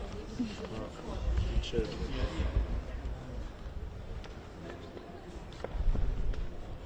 Macht er doch trotzdem noch einmal was drüber, oder? So? Oder aus unserem Studio was gehört oder vom ZDF-Studio was gehört? Alarm? Was machen die davon? Schön. So, okay. Ein bisschen die Beziehung eigentlich gute freundschaftliche Verhältnisse statt Signatur. Isabel war bei den Vorfahren, leider können wir jetzt nicht mehr mit der ARD zusammenarbeiten. Steht ja auch mal so ARD, Faust und Feuer.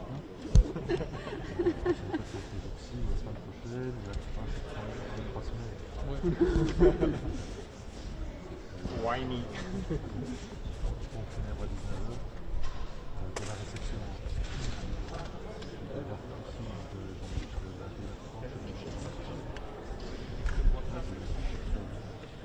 Oui.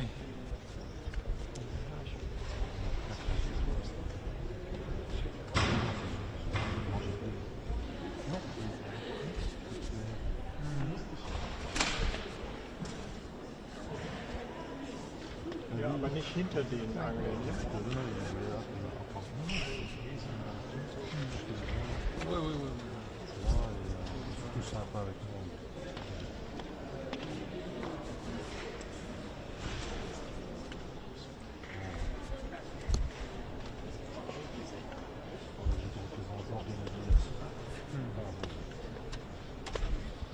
Organisation. 2 heures de temps.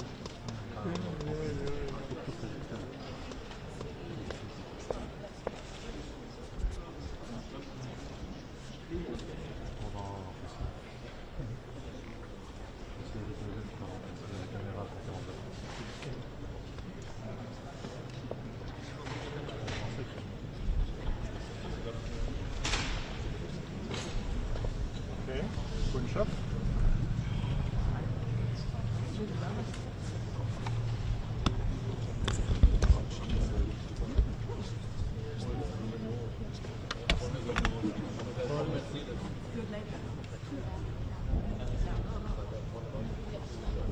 Tu peux mettre ta caméra dans l'autre sens? Excuse-moi.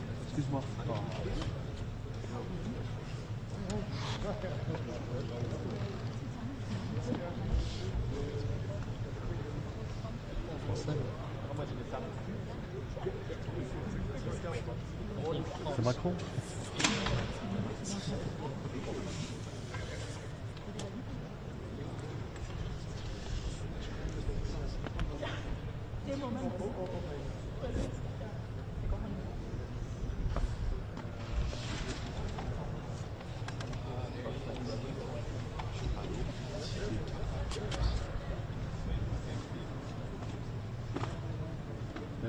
Ah oui, je le connais, ouais. Et der Handshake, oder? Ja.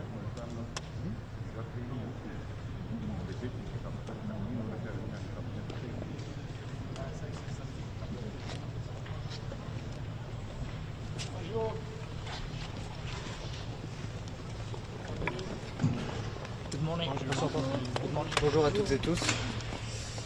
Face au temps troublé que nous traversons, face au nouveau désordre mondial qui s'installe, plus que jamais les membres de notre alliance doivent faire preuve d'une solidarité sans faille. Solidarité d'abord vis-à-vis de l'Ukraine, puisqu'aujourd'hui le seul obstacle à la paix, c'est la Russie. Et ça n'est certainement pas l'Ukraine, puisqu'il y a 3 semaines, les Ukrainiens ont consenti, et c'est un compromis courageux, à accepter la proposition de cessez-le-feu sans condition qui leur était faite par les États-Unis d'Amérique.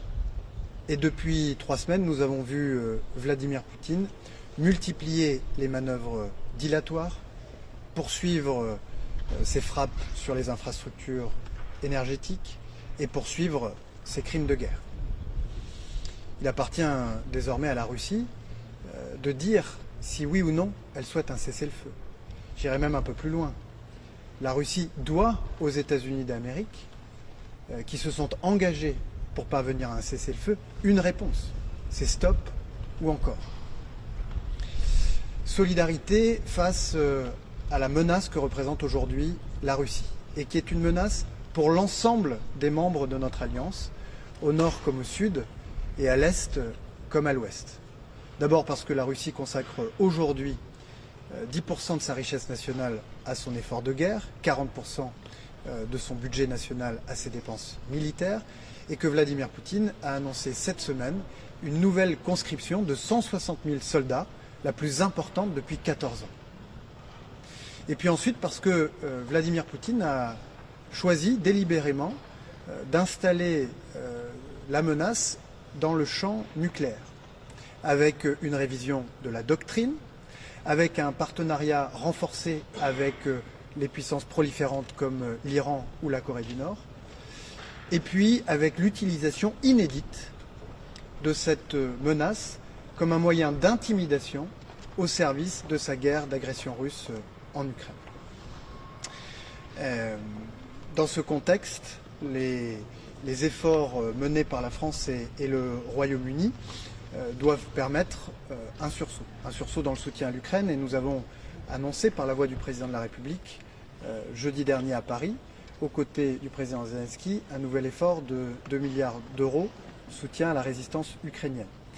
La réunion des chefs d'État et de gouvernement conviée par le président de la République à Paris a permis d'aboutir à un accord sur un travail conjoint pour soutenir l'effort américain et préparer les conditions d'une surveillance du cessez-le-feu une fois qu'il aura été trouvé.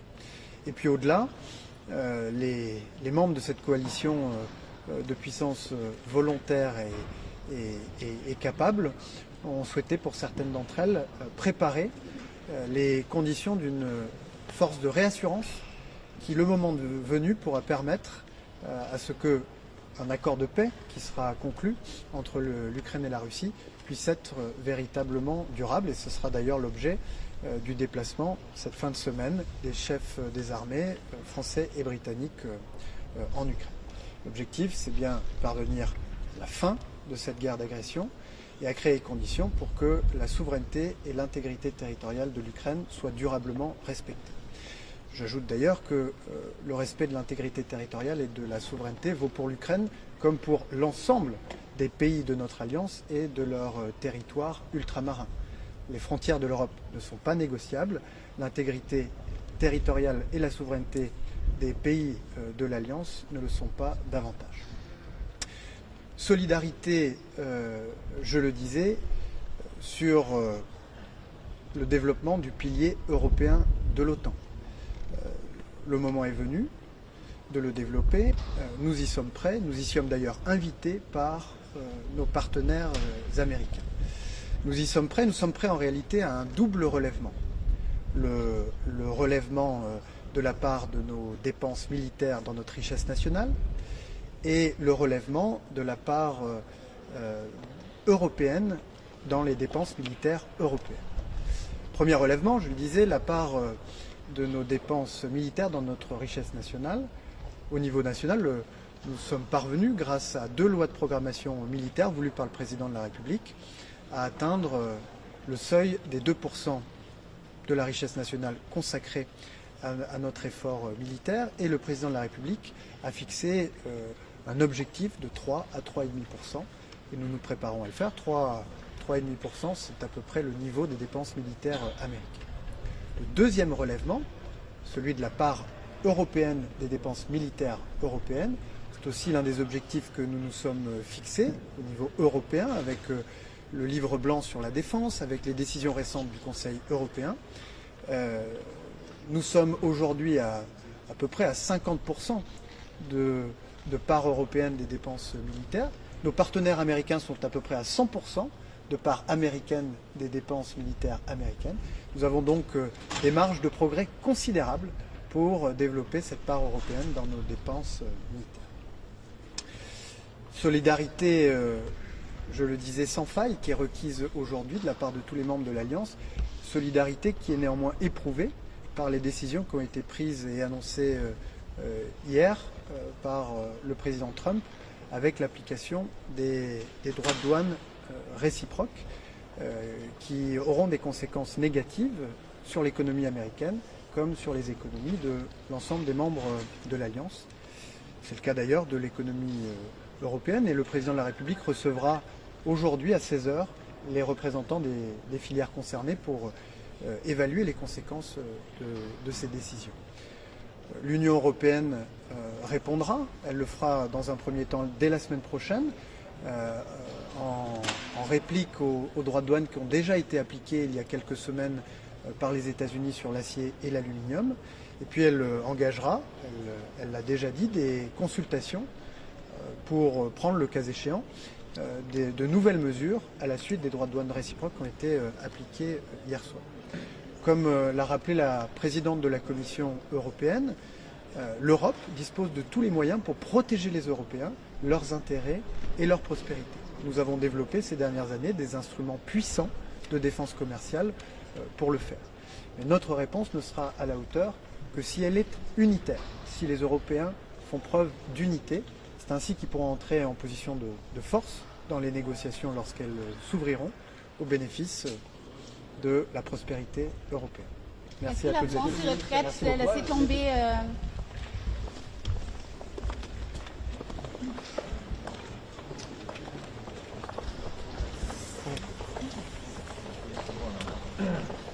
Ja, bekommt.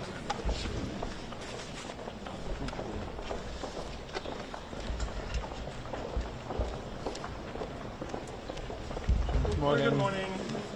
The German Foreign Minister will make her statement in German. Die deutsche Außenministerin auf Deutsch. Frau Außenministerin. Einen schönen guten Tag.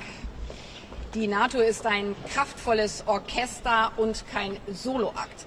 In einer gemeinsamen Symphonie entsteht unsere Stärke für Sicherheit.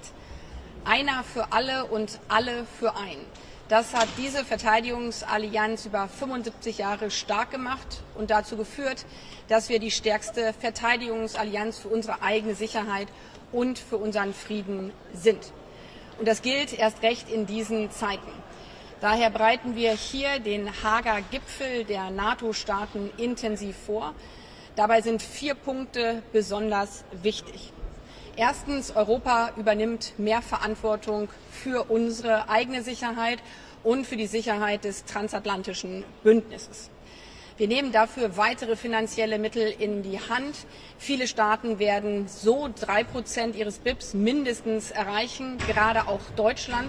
Wir haben ein Riesenfinanzpaket auf den Weg gebracht, abgesichert durch eine Änderung unserer eigenen Verfassung, um in unsere Sicherheit und die transatlantische Sicherheit zu investieren.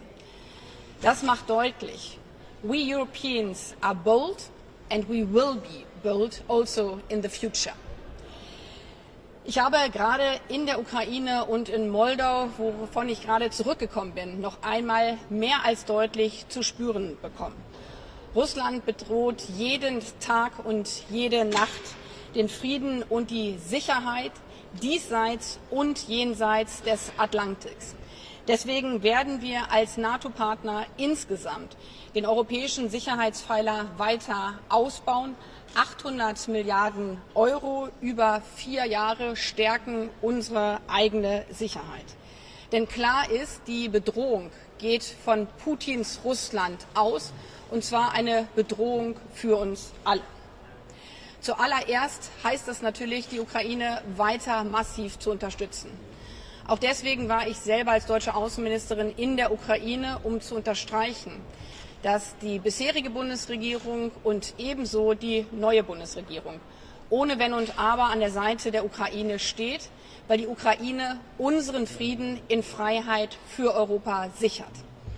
Auch hier hat sich erneut gezeigt, Frieden wird es nur durch gemeinsame Stärke geben. Daher haben wir zusätzlich zu den Investitionen in die europäische Sicherheit als Europäer in den letzten 3 Monaten weitere 20 Milliarden Euro für die Sicherheit und Stärkung der Ukraine auf den Weg gebracht. Auch hier spielt Deutschland eine entscheidende Rolle mit weiteren 3 Milliarden Euro, was bedeutet, dass wir dieses Jahr allein für die Ukraine 7 Milliarden Euro zur Verfügung stellen. Und wieder gilt, das ist nicht nur allein für die Unterstützung der Ukraine, sondern zur Friedenssicherung unseres europäischen Kontinents. Der 4. Punkt ist auch zentral für den Haager Gipfel.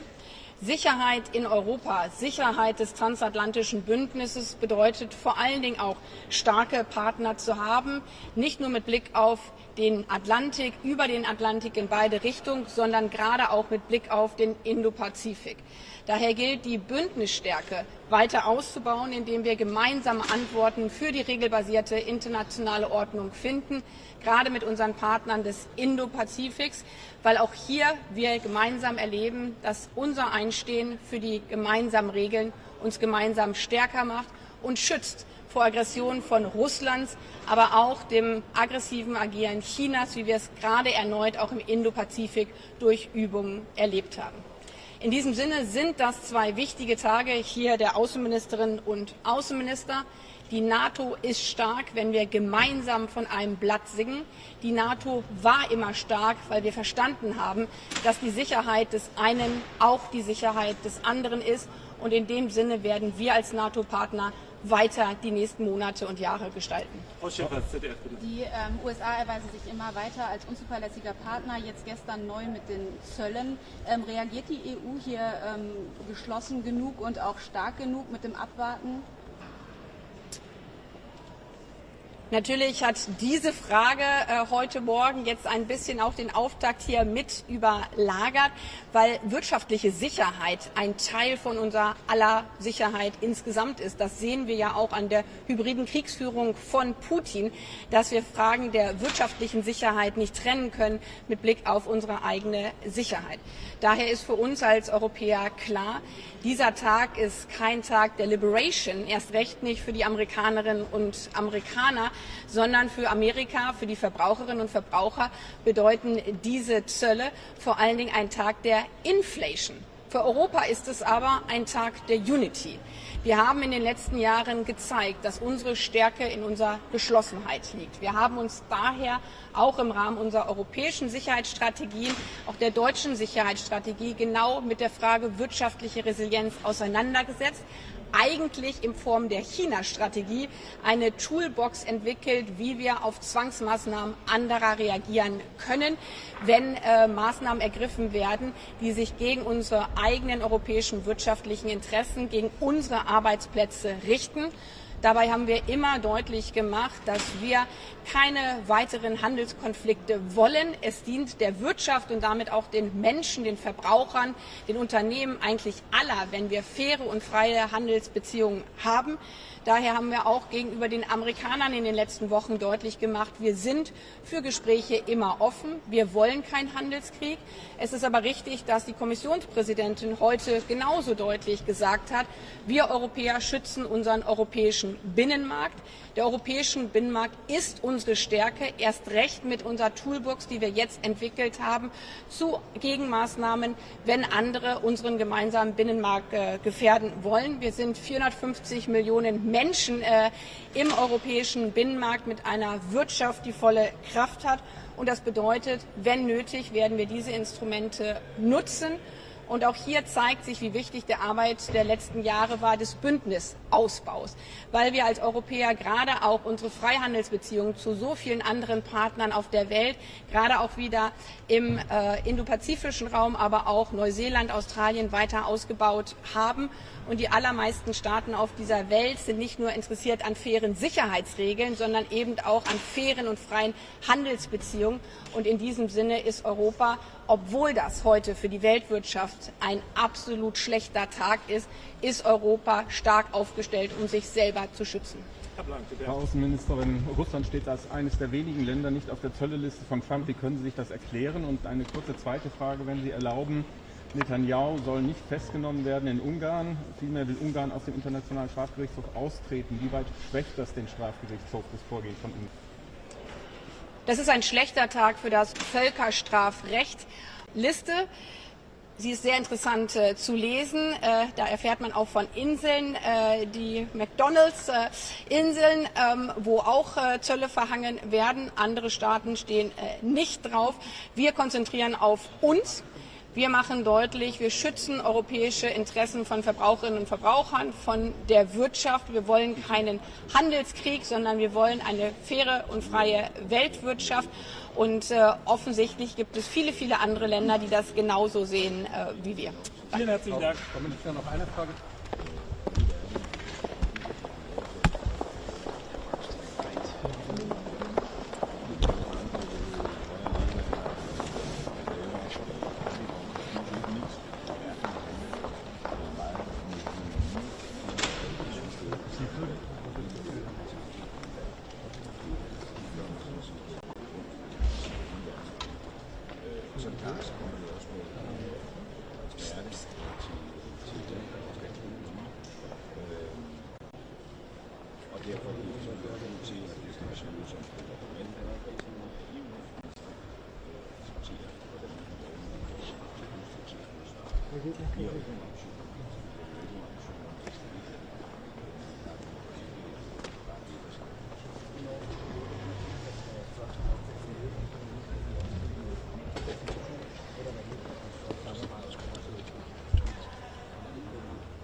Ja, altså det har vi i hvert fald planer til.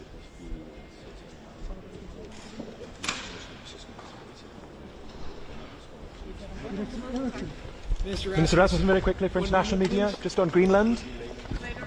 It's okay.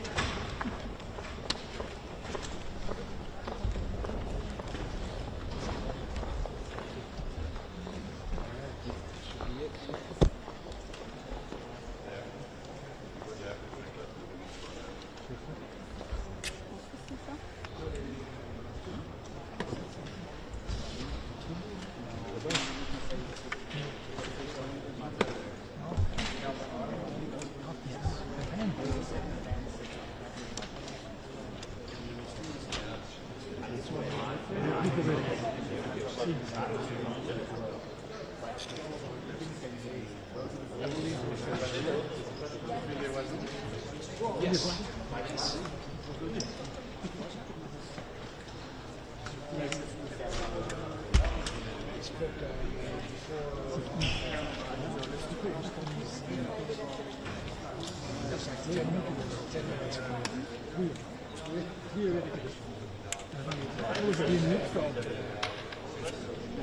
Dennoch habe ich bis nach 2 Jahren. Das heißt, wenn du gleich merkst, das ist alles Moves. Merkst du wahrscheinlich erst im Studio, ne? Okay. Du fährst jetzt ins Studio. Ich bleib noch kurz hier, treffe mich noch mit dem anderen Team, glaube ich. Ich muss auch noch einen Aufsager machen. Yes, and then I'll do wenn die sich gleich melden, dann rufe ich euch an. Ja. Herzlichen Dank, war schön, mal wieder Vorfahrt zu machen, ganz besonders mit euch. Ein bisschen mehr vorgelesen. Ciao, ciao. Dann lasse ich den noch oben an und mache nochmal einmal zwei.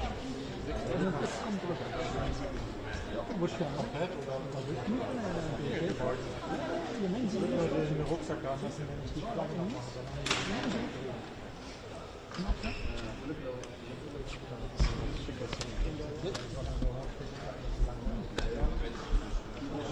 Nochmal später machen. Ich hätte jetzt auch gedacht, machen wir es jetzt, bevor der. Ich mach's jetzt und dann. You sound old today. Hello, gentlemen. Oh, you get bad. I have to ask you to go out, please. Yeah, it's done here.